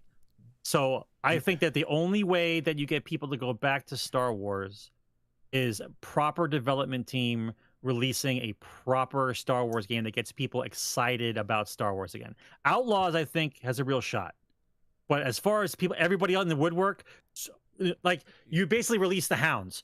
Like everyone can make a Star Wars game, right? And it seems strange to me that so many Star Wars games are already ready to come out just as the licensing ended. Like they were already making these damn games before the licensing was up. I didn't even know you were allowed to make the game. Or is it just release the game until the license is up? You know what I mean? Yeah. Like they're all waiting. They all got their ideas and they're waiting, and they've been building up on these games. Here's something that I know people will hate me saying, but if Bethesda's working on a game and it's Star Wars, one of my favorite MMOs of all time is Star Wars Galaxies. Loved Star Wars Galaxies. Now, obviously, Star Wars Galaxies was owned by Sony Entertainment, and that's not going to happen. But listen to me. Don't take this out of context here. What about if Bethesda makes an MMO game or MMO light type of game like Fallout 76, but set in a Star Wars universe? Okay. Like not come out shitty like Fallout 76. Yeah, but you just said in the story that they are coming out with a Star Wars MMO. Well, no, they could be like Elder Scrolls. Yeah. Well, the people that made Elder Scrolls Online are making another MMO, and it might be a Star Wars game, is what I'm saying. Okay. I'm just talking about a game like Bethesda. If Bethesda's coming out with a game, what about if they make a game like Fallout 76, where it's a co-op game like that, where you like live in the world of Star Wars, like a Star Wars Galaxies? You know what I'm talking about? I don't know. I'm going to be very honest about this. I don't know if Bethesda's engine would do Star Wars justice. I don't know, man. Like the space punk thing that we got with Starfield is pretty cool. The problem is I don't think they do two space games back to back. You know what I mean? I don't know. I know a lot of people hate Fallout 76. I'm not saying come out like Fallout 76. What I'm saying is the model of Fallout 76, where you can play co-op and there's missions you go on. Imagine if like you could go to Tatooine or you can go to Endor and you're in these environments and you're living in these worlds like you did in Star Wars Galaxies. The complexities of an MMO by today's standards, in order for people to remain in the game, are really, truly expensive. Like what you need to do to get people to be in an MMO now and stay, like even WoW's having trouble at this point, right? Sure. I think we're going towards a different version of what an MMO game is. I think they're probably going to be trying some different things out just to see if they can tweak it a little bit, because I think the old style versions of what an MMO game isn't working anymore to be able to release a new one. Right. Like the ones that are still there, they're probably going to milk it until it's over and they've had their good run. But I don't think you're going to start from scratch and release one that looks the one like, and release one in the same condition of the ones that are currently being played now, which is why I think that a Star Wars MMO done like by the same people that did Elder Scrolls, and I'm like, I don't know. I mean, there's a Star Wars MMO right now with the Old Republic. That's fun. It's good. It is. I want something different, though. I want something different. I think the way that the skeleton of an MMO can't be updated and done by today's standard. Seeing the other types of games that we have, it have to be like an MMO, but like a Destiny version. Well, I was just gonna say, like that. What if First it would have Ascendant, to be a more advanced What version. about if First Ascendant was the Star Wars game instead? The IP of First Ascendant, but it's Star Wars instead of First Ascendant. I think that's a hit. All right, here's my thing on MMOs for today's standards, right? An MMO besides being a massively multiplayer game, I think needs to be learned and grown by the people who are playing it, right? So, like, if you were to give me a world to exist in, the storyline would have to be decent, but the depth of the game wouldn't have to be that deep. But the more people play it, they make the game deeper. Like, I like Star Wars Galaxies.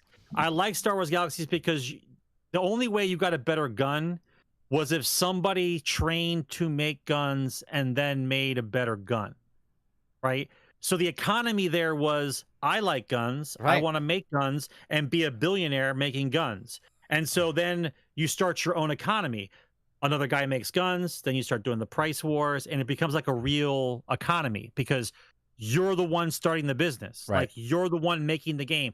I go out to find the materials to make the guns, and then I sell you the better gun, right? Which is why in late stage Galaxies, if you started a new character, right, the level 1 to 10 gun that you got from the game was crap. But the level 1 to 10 gun made by the guy who was trying to help out newbies was amazing. Yeah. So you could cut down your XP grind by like a week because you'd use a better gun. Yeah. Like, that to me is how like present day MMOs should be. It shouldn't be like this place where I find the min-maxing of the armor's made by the guys, people in the game. There's still, to this day, there's not games that do exactly what Galaxies did. They did a lot right. They were such a way ahead of their time. All right. Yeah, I'm excited for Outlaws when Outlaws comes out. That's going to be my number one purchase. Outlaws looks good. Yeah, my number one purchase next year. We're buying that. Maybe it'll come out on the Xbox round. Well, it's by that time maybe it'll be on the cover box of the Xbox round. Well, no, it's Ubisoft, so it'll be there. I like Ubisoft games. I've enjoyed my time in Ubisoft games. Tyler says Galaxies had a lot of great features, memories. Yeah, fucking great. Tyler just aged himself out right there. If he knows what Galaxies is, yeah, he's about 40. You would have to be to understand Galaxies. Well, yeah, I guess you would be about because it was early 2000s, so it's like 20 years ago, 21 years ago. I mean that what they did in that game was groundbreaking. Nobody's tried to copy it since. They found it Ash easier. of Creations is trying to, I think. Trying, but that's not out yet, so we'll see. But the graphics now are so much. Do you know what kind of Star Wars game you could have? Dude, I want to see that Star Wars game that they showed 3 years ago that never came out. That Amy Henning was operating it. Now she's doing a Marvel game. See, nobody likes the idea I would have for the MMO game because you want this go to A to B to C to D to get your level, to get your level, to get your level. The MMO experience should be more along the lines of you're picking a life to lead in the game and you have to learn it as you go. You're not just being handed quests all day long. You know, you figure it out. Like, you figure it out. Like, the more you go down the road of what you want to do, the more quests open up. Otherwise, it's more along this to figure it out. I got to figure out, just like you have to figure out your own life, as opposed to being handed a list that says 1 to 100. Listen, if you just do 1 to 100, you'll level up. That's what I liked about Galaxies, though, because you could be you could work at the bar, right? You could be an entertainer, and that was a quest, but it wasn't a quest. Like, you would do it to get XP, and then you were also helping someone because you were buffing them. Right. Same thing with the doctor. You would work. I thought that was a very interesting mechanic in that game. And then when you worked in the hospital or the thing, you would heal people that came in. You would literally just sit. And I know people look at this. That sounds terrible. But you would sit in the hospital, and people that were injured would come in, and you would talk to them, and you would actually engage. Yeah. And then you would give them the med packs. You would have to make the stuff for your levels to go up. Yes. He would sit there. You guys would talk to each other while you did what you needed to do. Yeah. And then when you got to a certain point, you were now training other people below you so they could also get up, so you could also go to the next level, right? It was right. So the highest genius.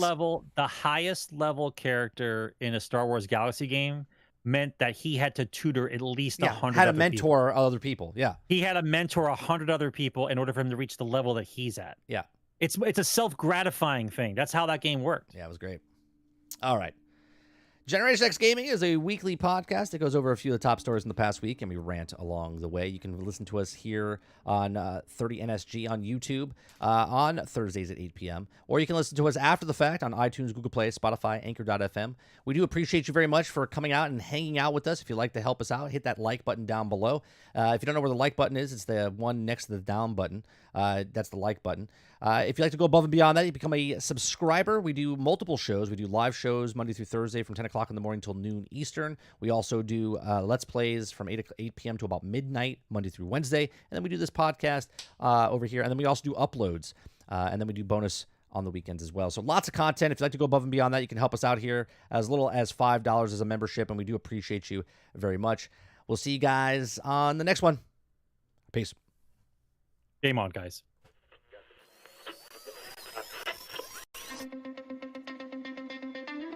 They're two brothers and gamers that have been playing games since the early 1980s. Combined, they have over 65 years experience. Join them each week as they discuss and rant about gaming and entertainment news. This is Generation X Gaming.